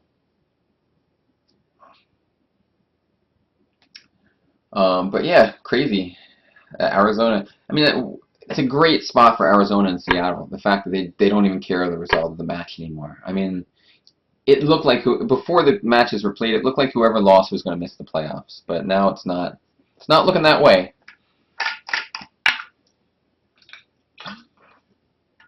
I love Seattle too. Seattle is a real cool city. Totally agree. We had a U.S. chess school camp there in July. I just love it. I love a lot of big U.S. cities, but Seattle is definitely one of them. Bartholomew down to 30 seconds still. It's a good thing he's good at bullet chess, so he can handle this stuff. But you know, there's a good chance he doesn't win this game. Because Black's king's going to get really active. Black's going to go bishop b5, king d5, king c4. I actually think it's going to be a draw. And therefore, if Wasiluk somehow doesn't win this, which I guess is, it's possible. I mean, the king, I don't see like a clear mate of the king. And then if we don't make a check, eventually Black's queen is going to start running around and checking us. I mean, probably what White should do is set up some position where Black doesn't have any effective checks. If we can't find a forced win. Although he might have one here. It's very close. Like king d8 looks so ugly. Like king d8, queen d6, king c8, knight e7, king b7. It's just like looks. You're really stretching things. Queen b6, king c8. See, now's a moment when something like knight to d6 could be just winning. Because Black is starting to run out of checks. And that's when you start to win, is when you play that one move where you don't check the king. Like knight to d6, queen a8, king to whatever square, and yeah, b5. And he's played knight to d6. And I think this is going to be very problematic. If only the knight was not on the board, we could go for stalemate tricks here. Not that any of them are likely to work. But the knight is on the board. I don't see how Black defends this position. And as soon as Wasiluk wins this, basically it turns into a spot where Gorovets has to win for Lubbock to make the playoffs, which is very unlikely. Chess Quack says queen a8 though. Yeah, but queen a8, king b5, there's still no more checks. Basically what you have to do is just, in these types of endgames, you just find that strong move, you allow a check or two, but you make sure that eventually they run out. And this knight d6 is exactly where the knight wants to be. And I think his luck is running out. Queen h4, king b5 also.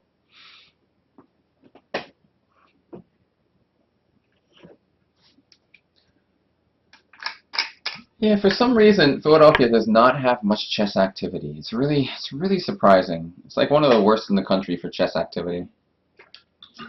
Like considering it's a big city, I'd say it's one of the absolute worst. I don't know of another one that's worse, honestly. I can't think of anyone. Knight to a2. Ugh.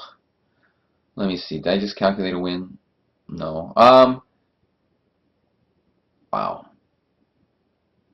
So queen c8, king a7, and then queen c7, king a8,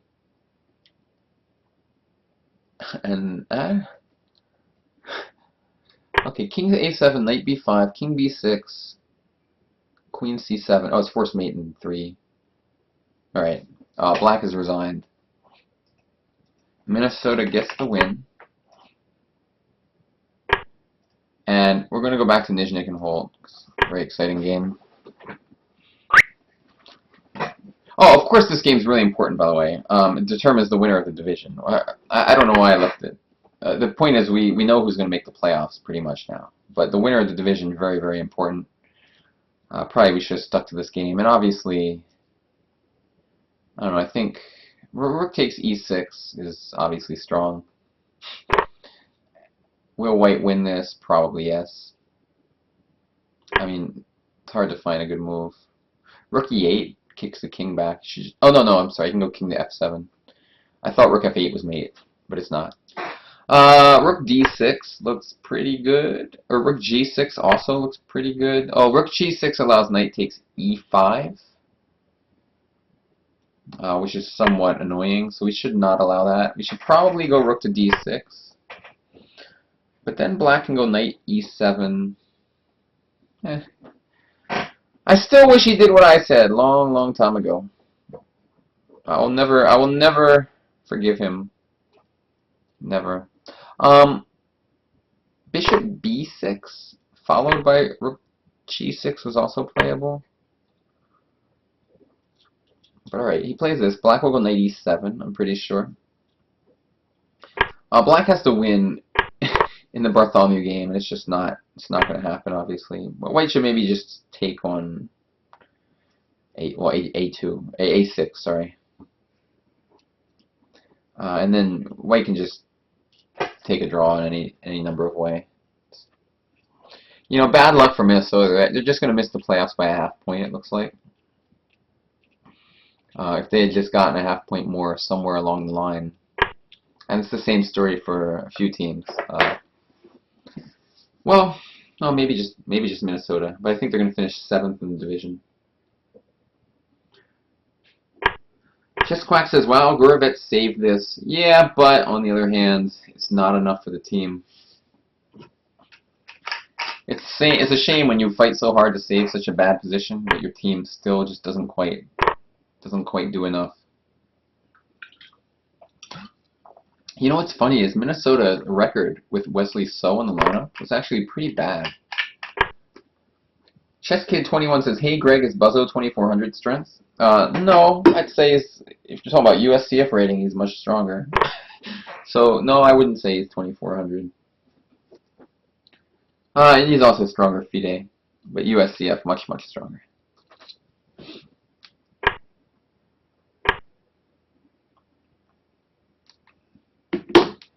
He's just going to take on e4 and just go for a draw, I think. I mean, what is Jan's? I don't even know what Jan's FIDE rating is these days. I'm just guessing. 24, somewhere in the 24s. He doesn't play that often, so could be anything.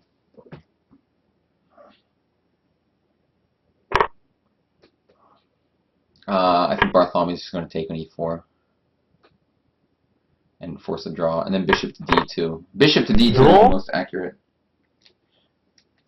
I can't believe he offered a draw before playing bishop to d2. Disgrace. Alright, Minnesota gets the win. Lubbock is officially out of the playoffs. Minnesota is still out of the playoffs, unfortunately for them. The last round win was not enough to save them. And yeah, they just didn't do very well with So in the lineup, crazy enough. But the game is drawn. We'll take a look at this bot game. I mean, Arizona Seattle is no longer super relevant. I guess the big question is who's going to get the 4th seed? Who's going to get those draws in the first match? I think Las Vegas definitely. Like even if they lose, I think that. Well, you know what's interesting? If Seattle wins, are they gonna? They might leapfrog Vegas if Vegas loses. And I'm saying if Seattle wins because they're winning on board 4, so like I'd call them the favorite. And by the way, Nizhnik has resigned. Nizhnik has given it up. Amazing game by Conrad Holt. Dallas wins the division. The first seed goes to Dallas. That is the only thing we know right now. Everything else, I think, is still up in the air. St. Louis has... no, that's not true. St. Louis gets the 2nd seed. My apologies. St. Louis and Dallas both have byes in the first round. And in my opinion, these two teams are very strong. If any two teams are deserving, of first round buys. Dallas and St. Louis are two of those teams.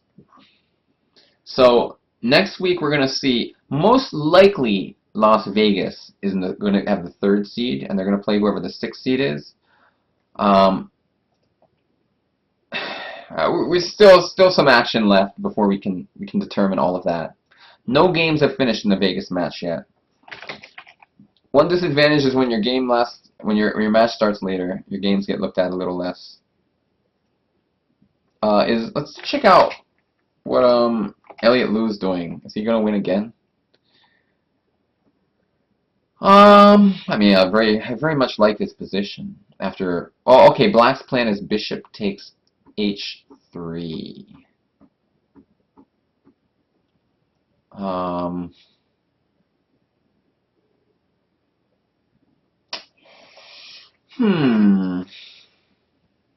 So if rook to d6, bishop takes h3. Does that even work, though? Rook d6, bishop h3, pawn h3, queen h3, just knight e1. Oh, no, sorry, knight e2 check. I'm an idiot. That's actually Black's real plan. Knight e2 check, winning the queen. That's a little stronger than bishop takes h3.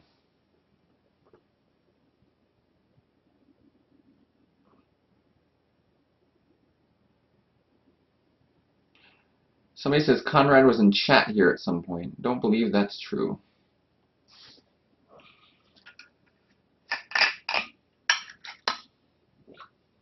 So this was a little disappointing for St. Louis. I mean, on one hand, they get the bye for the first round, but there's a good chance in the semifinal we're going to see Dallas and St. Louis again, and St. Louis is going to be in a spot where they lose in a draw. Like, they will have to win that match to advance to the final.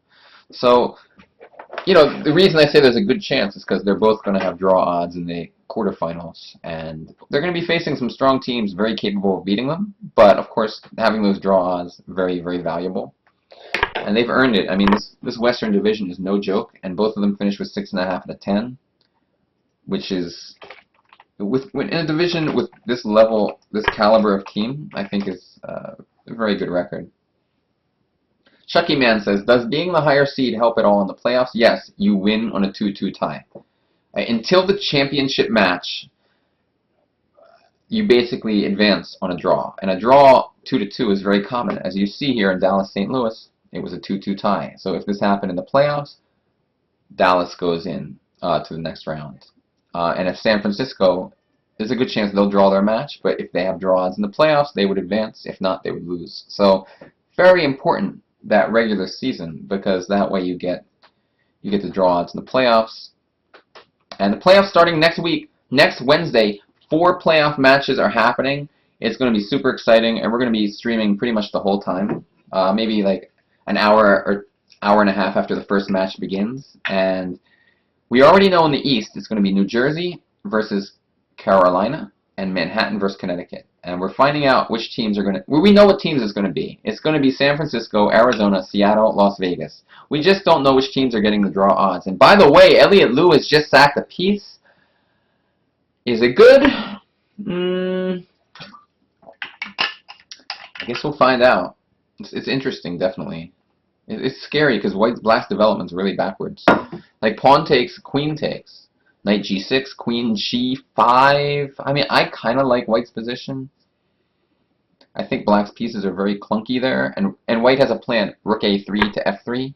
And once you go rook a3 and rook lift, all 4 of your pieces are in the game. Let me demonstrate what I mean by that. Basically, knight g6, queen g5. And if we go here and here, we have a rook in the game, we have a rook in the game. This knight is, of course, well posted, controlling key squares, and the queen's right in the king's face also. So I think even though we're down a piece, we have 2 pawns, a really active play. I like White's game. By the way, let's take a quick look at the last match.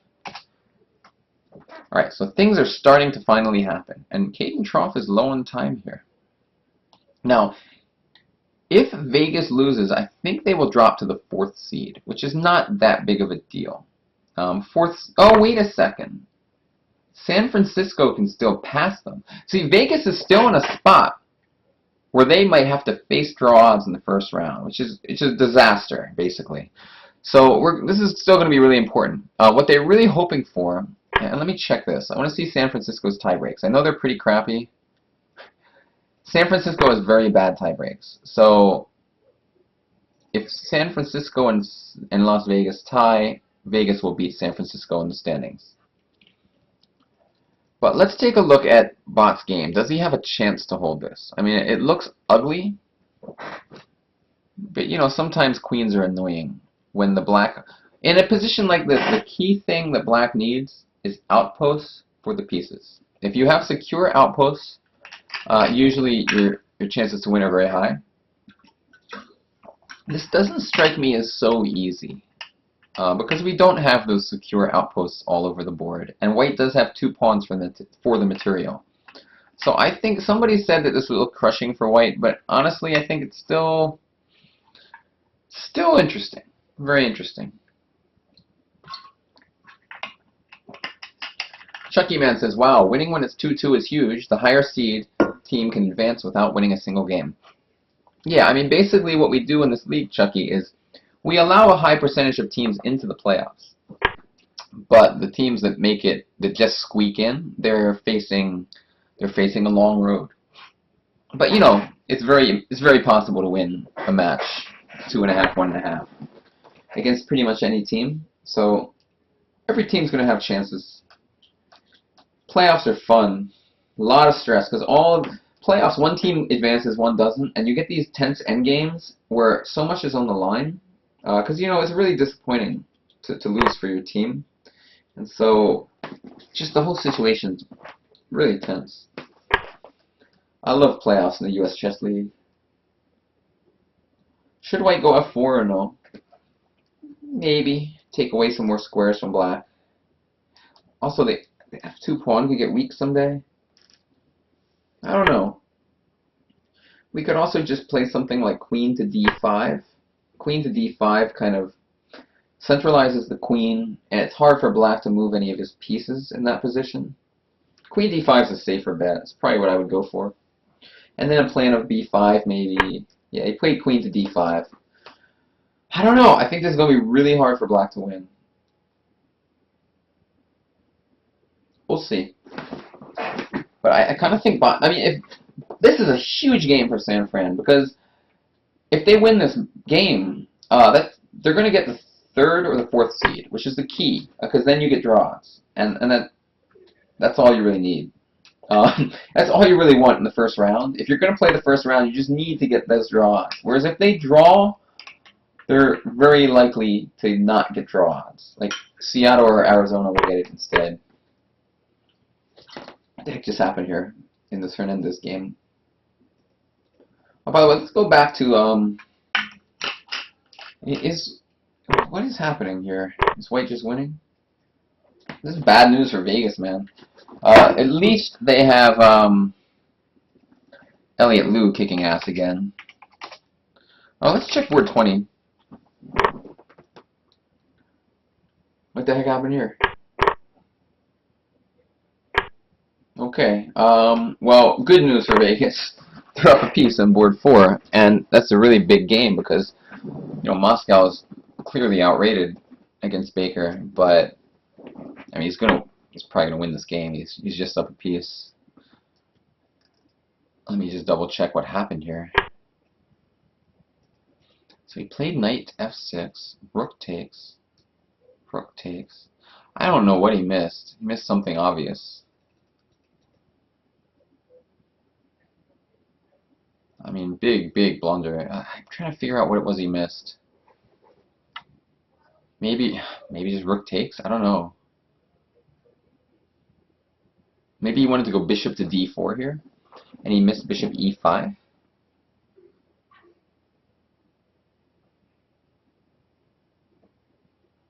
I don't know. But obviously, he definitely missed something. Oh well. Bad news for... So, San Diego needs to win on board 2, and then we gotta see board 1. Trough, you know, he's way down on time. but he's up a piece on the board right now. But black has a lot of play. I mean, my super gut reaction, just glancing at the position, is black is somehow doing well, like really well, and probably gonna win. But I could be wrong. Baker has resigned. Moscow takes it. So let's close that game up. And let's check the Elliott Liu. Well, first let's make sure the bot game's still open, because that's really important. Wait, it's over? Somebody disconnected. Unbelievable. Unbelievable. Caden Trough here.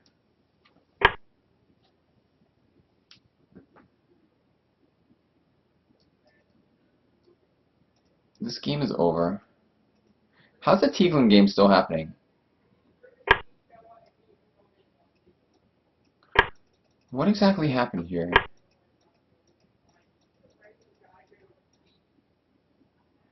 Okay, he knighted the pawn, because if he queened the pawn, it would be stalemate. Alright. What the heck? Was this really the fastest way to mate? Why did Sun not resign? Oh, what is this? Why do you knight a pawn? Come on. Tiglin, that's not cool. You just... It's not... Yeah, I mean, you generally... Let me just say. You should not... Like, regardless of whether your opponent resigns or not, you should just make a queen. Don't be a jerk. Just... This type of stuff is not... It's not necessary. Then he makes a second knight. Alright, I'm not a big fan of that type of stuff. But Seattle got the win. Knight to g4 has been played. I mean, I think Trough is in trouble. I mean, Vegas, if they tie this match, they still pass San Francisco in the... as long as they tie, they're fine, basically. And I think Elliott Liu... He's probably going to win this. I just... Ugh. Position looks so ugly for black. Well, rook to d6 looks like a good starting move, so that black can't just simply play king g8. But then black can do something like knight f8, and actually maybe f4 and f5. I don't know. It just looks really ugly. Really ugly for black. Look, the rook and a8 totally out of play. f4 right away, also a very, very nice move. I think there's no way Marchetti survives this. And as long as Vegas draws, they end up with 6 out of 10. Their tie breaks will be better than San Francisco's. They will get the 3rd seed. And they'll get draws in the first round. And when Elliott Liu wins every single game, those draws are very valuable.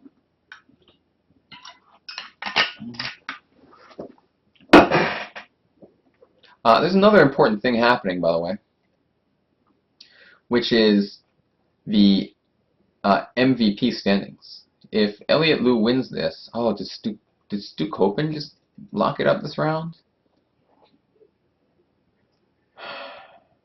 Or is it tied? I think if Elliott wins, oh no, if Elliott wins this game, he will be league MVP. He has to win though.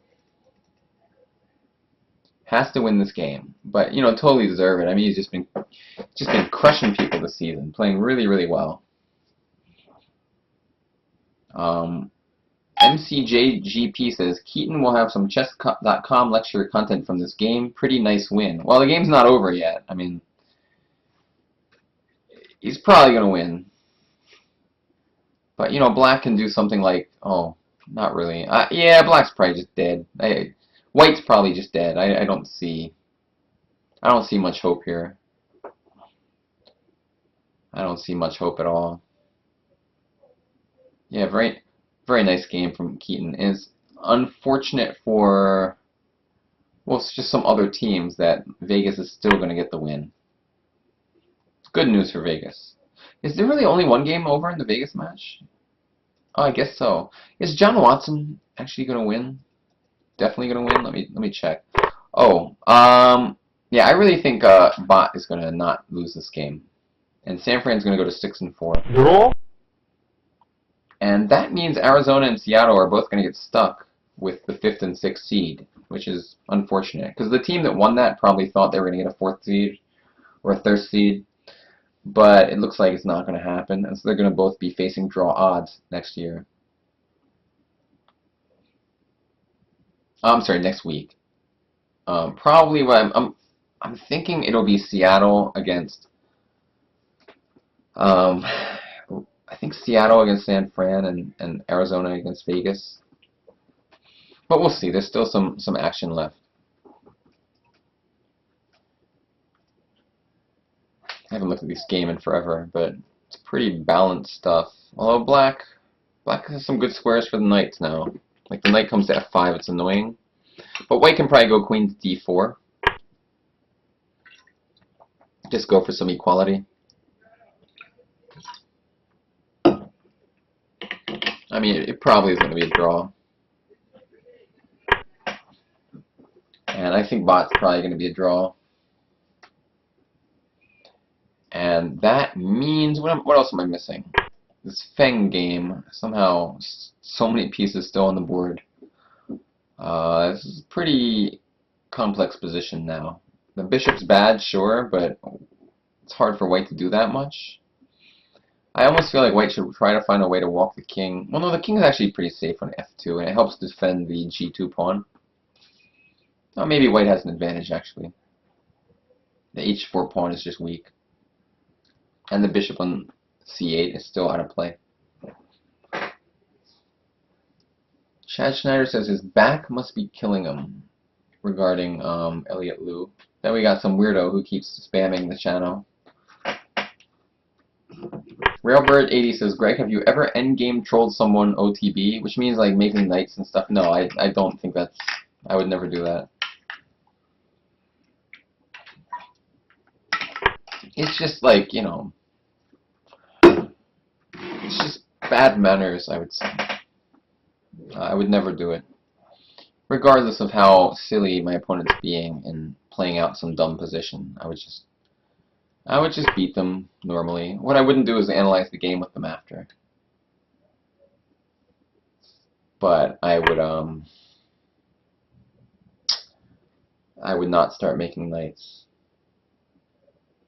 What up, yo dog? Well, I don't know if you get to the end game, so it's kind of an unrealistic question.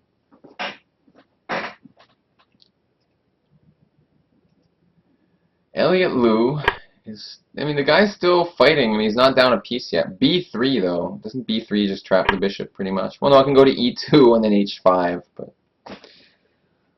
all right. This is going to be really ugly.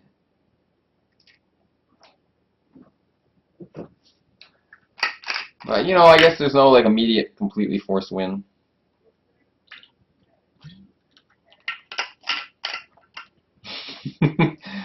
Oh, what up, yo, dog? You can't save that one. BJH, she's actually done pretty well against me on Lee Chess, but you know, I still got the big plus score, of course. But, you know, he's got some nice attacking skills. Around Way Other says, I'd be pretty mad if my opponent doesn't resign, being down senseless material and completely lost. Whatever, you know, just checkmate them. People have the right to not resign. I don't want to sit there making a bunch of knights. I'd rather go eat some food.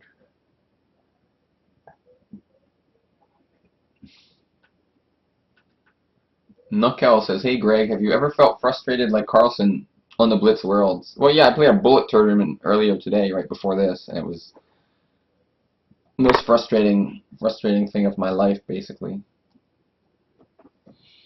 Had to delay the start of the show by like 10 minutes. It was so frustrating. I need to refill my water, man, big time.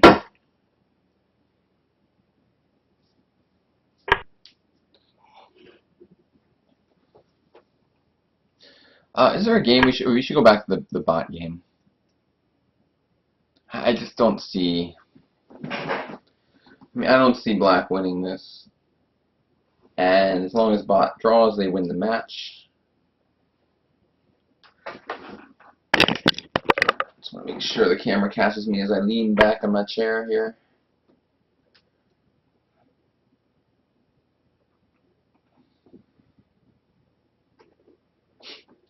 Everyone here wants to promote to knights and bishops.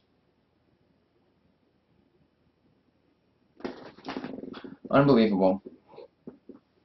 Chucky Man, there have been suspensions in the league, yes. Players have been suspended multiple times. I don't know, probably like 4 times in our league history. For various reasons, which I don't really want to get into right now. This bot game's honestly kind of boring right now. I think it's going to be a draw.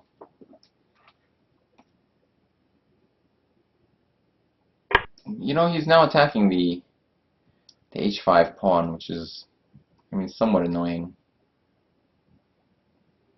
If we go a6 and black goes rook takes h5, what do we do? How do we try to make that pawn work? If we could just get our queen to b7 there, it'd be nice. I don't see how to do that. Oh, he goes a6, so he gives up the pawn on h5. Black probably is going to want to take it just because the only way for Rio's season not to end. No, Rio's season ends even if they tie. But you may as well go for the draw in the match and just try to win at all costs.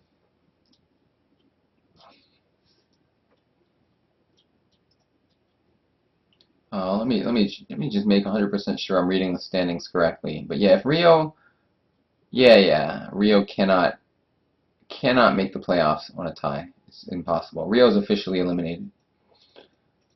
100%. 100% eliminated. The only thing we're waiting for now is the seedings.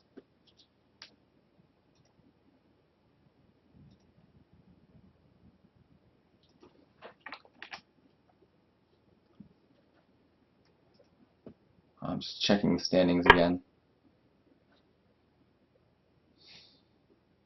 Elliot Lou's still trying to figure out how to finish this attack. Watson is, he's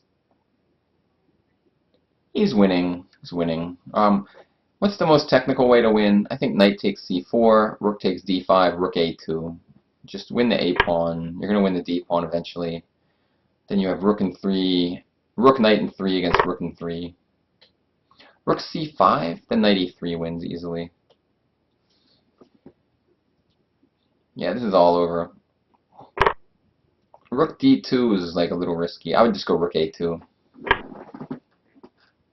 Just take off that a6 pawn, and I see no way for Vegas to save themselves. Isn't Vegas winning on another board? I can't remember. Caden Trough is still fighting somehow. Oh, this game is one where, yeah, so Vegas will probably win on board 3.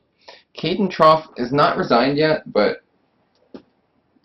he's close to dead. I think, well, he has to move the rook. Oh, but then queen takes d3.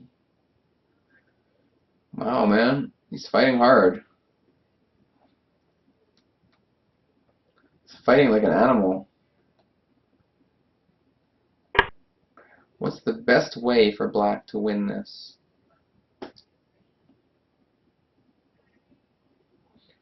Rook c5, queen takes d3, rook h5. Threatens queen takes h2 mate. And the question is there any defense to that?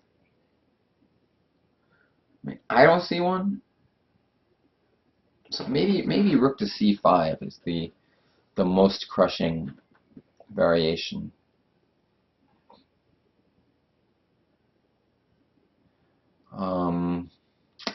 Rook c5, knight on e to g1. That could be a problem. Oh no, I can just take it and go knight f2. So that's a problem for white. Oh no, you can take with the king. Let's see, so rook c5 maybe not so clear because of knight g1. Interesting stuff. Rook A2 was played by Watson. This game's now boring and White's going to win. Bot and Kovalaev, he didn't take the H-pawn. Probably because he felt like he might be losing. But yeah, you gotta remember, queen against a rook, bishop, and knight in an open board like this, where the knight and the bishop don't have secure outposts, like just a piece that they can sit on where a pawn is defending it, it's very difficult for the minor pieces.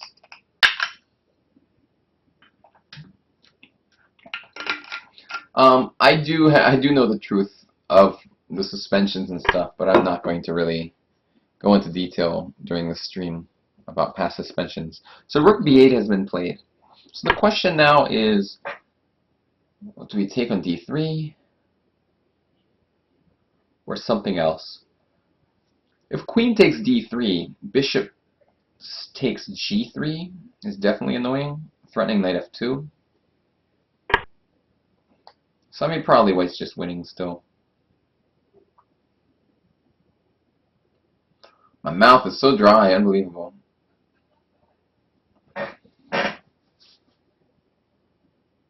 Bot might even be winning or better, Jug Handle 10 says. Yeah, I agree. I mean, it's just like, it's important to understand because when you have to be, it's hard to evaluate, what would I would call it, like abnormal material imbalances, and these types of things are difficult for people to evaluate because they come up so rarely, so it's good to know some general rules of thumb. And outpost for the pieces is like the main one. Rook takes a6, oh, king to e7. You know what? Okay, it's winning still, but at least we didn't win the pawn yet. Somehow I thought we were going to win the d pawn also. This game's really boring though. Let's go back to Elliott Liu's game. First I want to see what Bosnia did. He went queen d4. Oh, nice c3, and now queen d4. Oh, this is just good for white? What the heck happened? Is white just winning? I mean, you were threatening queen h8. Which doesn't win, but it's like really annoying. 16 seconds left for Georgie M. Margvelashvili. I'm so thirsty. And I have no water left. Wow! Wow, he just takes on h3. Can I just... Oh, I thought I could take on d7, but the queen defends it. So what happens here after queen h8? Where's the anything good? Knight f6 is played. And he's still low on time. Queen g3? No. Knight takes knight. You have to take with the queen. I mean, knight takes knight looks okay. Because if pawn takes queen g3 is interesting. Followed by knight f5 type stuff. I assume he's going to take the knight. 5 seconds. Don't lose on time. 4. Okay. Knight f5. Holy jeez. Whoa. Whoa. Whoa. Whoa. Whoa. Whoa. Did I say whoa yet? I did not expect that. Why the heck did he not just take on f6? What exactly is he doing? I'm really surprised by that. I mean, maybe it's okay after knight d7, king over or something, but shocking move to me. Shocking. I was saying queen g3 because king takes knight f5 check. That was just my idea.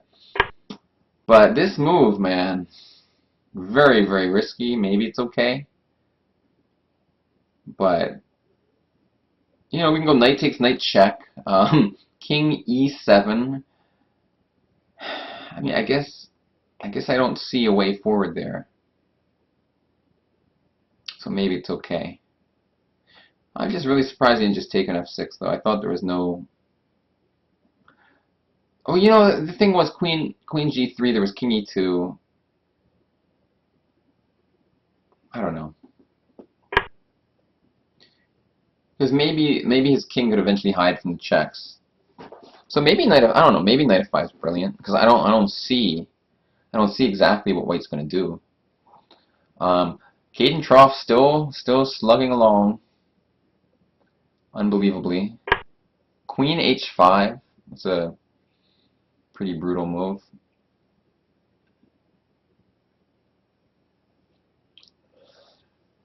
So keeping all the pieces on the board. when he has a vicious attack. Very good strategy. And it still looks like Keaton's just going to win it. Pot Pie Do says knight takes e7. Sorry, knight takes d7, king e7, knight d5. Is that promising? I don't know. Why can't I just take on d7 there? I don't see like a clear follow-up for white at all. Like if I mean I'll demonstrate on an examine board. Knight takes, like, oh whoops, not that square. Knight d5, king takes. If knight b6, king c6, you have no checks that don't blunder the knight. If knight f6, I don't know. It just seems like you're not gonna mate me here. I don't. You're just knight's too far away, I think. And then your king's too weak. Also, I'm dying of thirst. I'm gonna get some water. Alright. So we're back in action. Just took a quick water break. What the heck happened here? People are freaking out. I'm not sure why. What did I miss?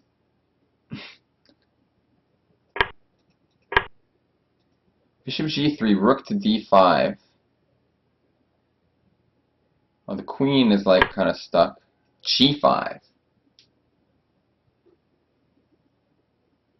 Oh, you guys are just messing up with me because I just came back from the bathroom. Everyone's screaming brilliancy, but nothing really happened. G5 though. This is funny, but Troff's gonna lose somehow. I assume.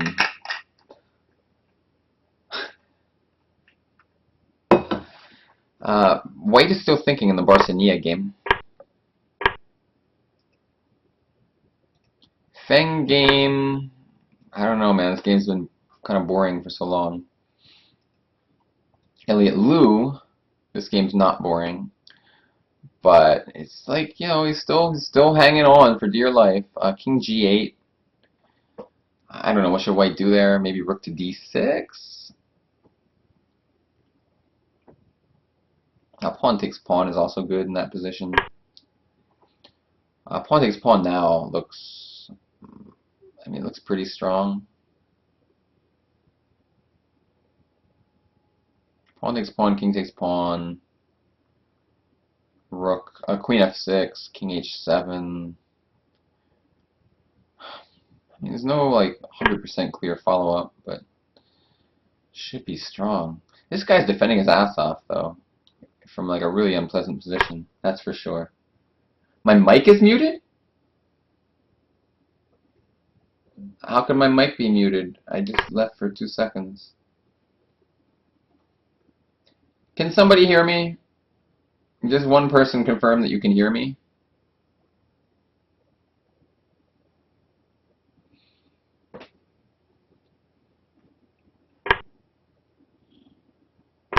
One person.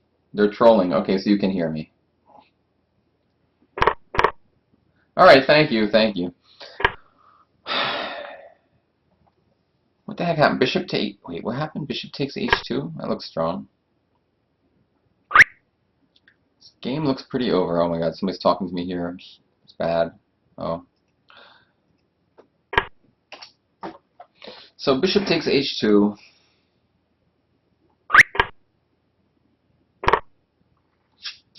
I mean, black's got to be winning. Troff is... Some of these people, man, they're good at defending. Like, really, really bad positions.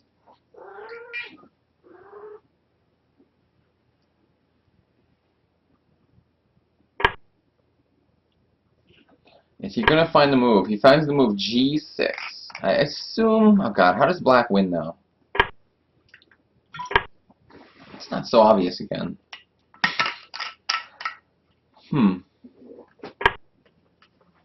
There's now a cat in my lap. It's official. Bishop e5. King g2. Rook b2. That looks pretty good. But king f1. Rook f2. King e1. Bishop c3. King d1. Knight e3. King c1. I mean, I don't know. It was a quick calculation, but it somehow looks totally winning.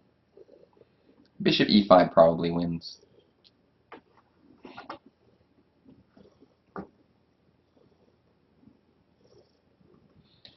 Queen takes g6 has been suggested by Pot Pie Dude. That is also pretty strong because you're threatening knight f2 checkmate. And there's not much that white can do about it. So black has a lot of really, really strong moves. I love you too, Thong and Labia.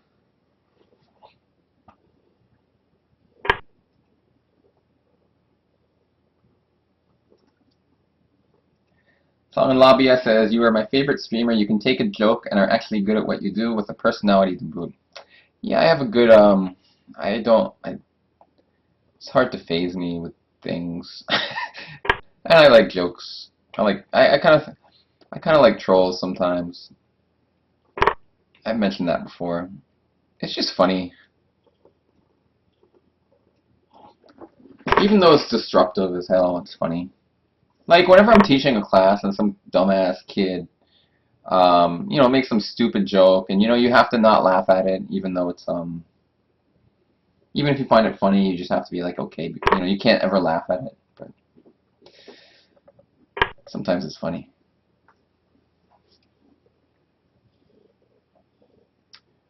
Queen f6 has been played in Lou versus Marchetti, which we kind of expected. But yeah, one of the best skills in life is to not be very sensitive and just like not care what other people say about you. Queen takes g6 has been played by Keaton.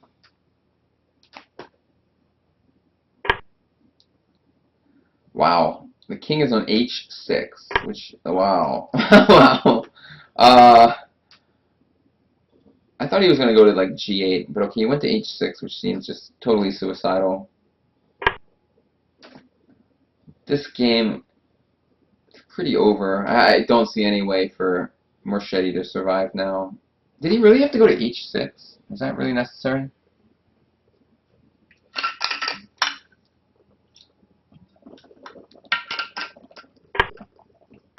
And my alternate account is Yummy Hat. If you ever see Yummy Hat online, just know that that's me.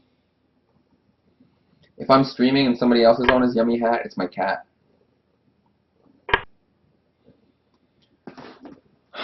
So we're probably like missing some key games here. Well, Barsonia, we left this game alone, but it looks like Black's doing okay. His brilliant attempt, his brilliant knight f5 actually turned out really well. Georgi Margvelashvili, very strong defense. It's probably going to be a draw in this game. Feng, I mean, it's still sharp, but looks good for white after bishop f6. I mean, black can sack the exchange, but this bishop's still pretty bad. So I like Seattle there, and all Seattle needs is to win one game, and they win the match. So, I mean, the actually funny thing about this match, though, it barely matters anymore. 5th and 6th seed, the difference between them is not so much. It's like a pretty small difference. I mean, it only matters really if you play, if the 5th and the 6th seed both make the semifinals, then you get draw odds again, but it's very unlikely. Yeah, this looks just winning for white. Queen take, oh, rook takes, and after everything takes, he's going to go like queen f2. Yeah, this is going to clinch the match for Seattle, almost for sure. This Georgie game doesn't matter so much. I just want to see, like, again, he finds a move to not get mated. Trough-man, defensive machine. But he's going to lose. He's not playing some chump off the street. Keaton's a very sharp attacking player. There's no way he's going to let him survive this. No way. By the way, knight f2 was not mate. Because the king could take the bishop. For some reason, I thought it was mate. Black's also up 2 pawns along with mating. Go back to the king h6 game. I want to put it on a board. What king h6 game? What's up with bot and... Bot's probably going to draw this eventually. Oh, this game. I mean, geez. What a nightmare position. Let's see, what's the best way here? Knight e6 is interesting.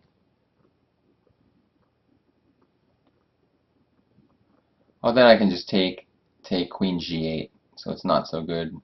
Although rook f5 is probably winning there. Knight e6 has been played. I'd probably take and go queen g8. At least we're relieving some small amount of pressure. But I mean, it looks totally lost. Oh, then queen f4. I mean, the king comes back. Rook e7, followed by queen f6 mate. Yeah, knight takes knight loses.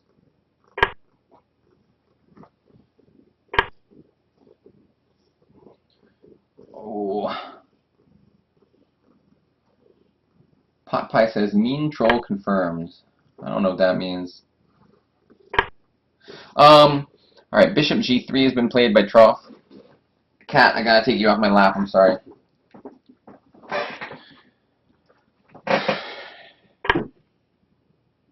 Did Watson win yet? No, but he's getting there. Feng is definitely gonna win, 100%. Feng is also a very strong player for Seattle. He's played very well this year. He doesn't lose often. Kid's super sharp. Arsenia versus Georgi Margvelashvili. He's going to keep checking the king. I assume, I can't imagine a way that white kings ever escape this check.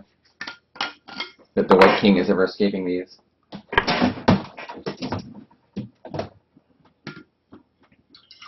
Pour some water.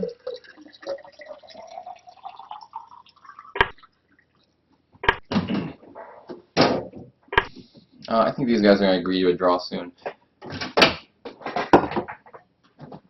He could go queen d4 and hope for king c2. Or no, he could go queen d4, king c2, and hope for queen takes d5 with the idea of knight e3 check. Because then queen takes d5 would be check. That's his one cheapo attempt.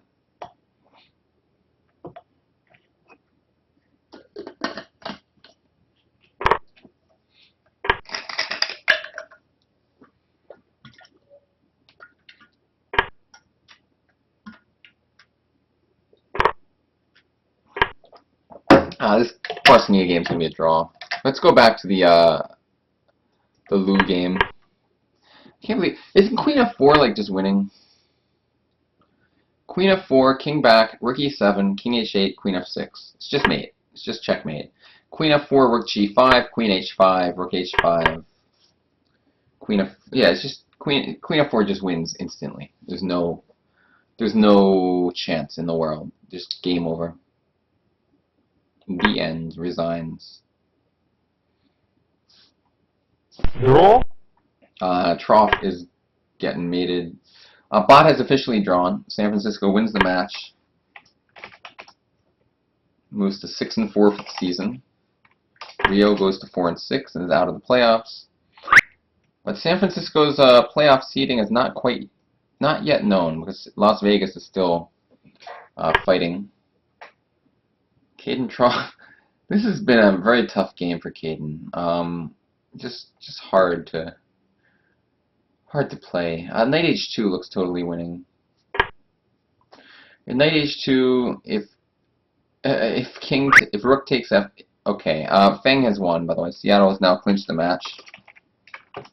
They move to 5.5. Arizona goes to 4.5, 5.5. They're probably really upset until they find out they made the playoffs anyway, and then they're going to be happy. Arizona is definitely the 6th seed, so we can pencil them in. I don't know. Probably somebody in their team already realized they were in the playoffs, but the match has not mattered for a while, actually. Knight h2 seems... He didn't play knight h2, did he? Oh, he's still thinking. When knight h2, rook h2 loses easily. Rook takes e1, and queen takes g1. So knight h2, there's only 2 moves. King... No, there's only 1 move, because king f2 is mate after queen g3 to e3. So the only move is king e2, and then queen e4 is mate in 3 moves. So knight h2 just game over. He found queen f4, Lou. Knight h2 is the simplest way. Well, he played knight e3. I would have preferred the other one, but probably there's a forced mate here that I just didn't see. Oh, rook takes e1. It's just forced mate. It's pretty obvious, too.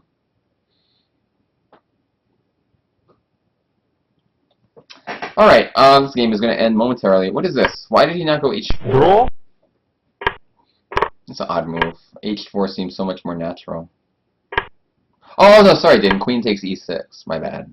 Okay, rook E5, and then next move H4. Trough has resigned. Very nice, relentless game from Keaton Kiera. Just kept pushing and pushing and pushing. So, I'm pretty sure this match is going to end in a draw. This game is over. But, Watson, as long as Watson wins, the match will end in a draw.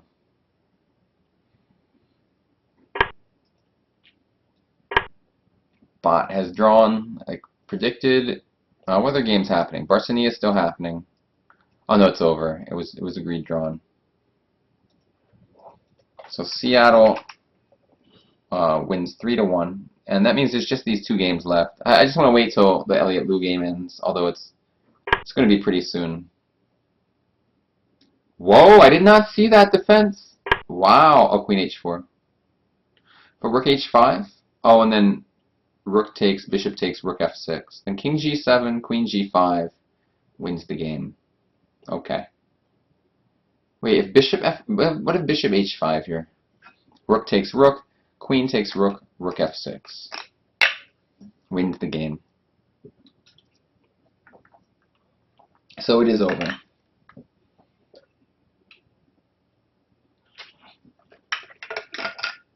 It's all over. Everyone watching, stick around. I'm going to be playing some ICC Blitz after this.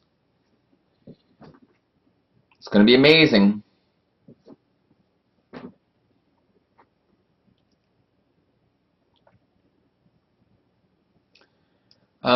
This game's just over. On the left, he's probably going to resign soon. Maybe he'll play a move. Make sure that White finds the wind, but I think he'll just resign. And Elliott Liu will then be league MVP. Incredible accomplishment by Elliott.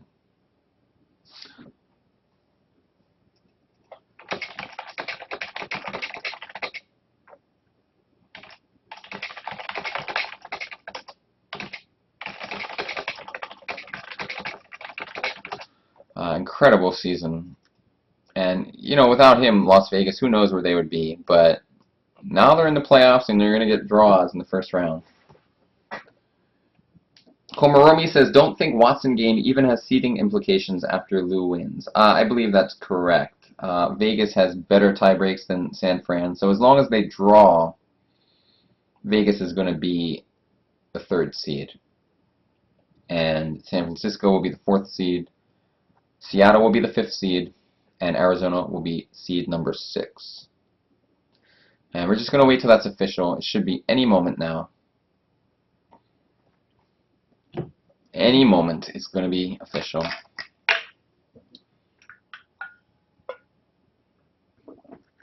I think he's going to resign without making a move, I suspect. Or maybe he'll go King G7 and just play down the exchange. But it's not going to work out too well. Now he'll probably resign. It's a little too hopeless. Little too hopeless. 30 seconds left. And when he does resign, we're actually not gonna finish the Watson Hernandez game because it's like people said, it's irrelevant to the standings. And Watson's gonna win. It's just a matter of time. Rook F6 has been played. King G7, Queen G5 is the crusher.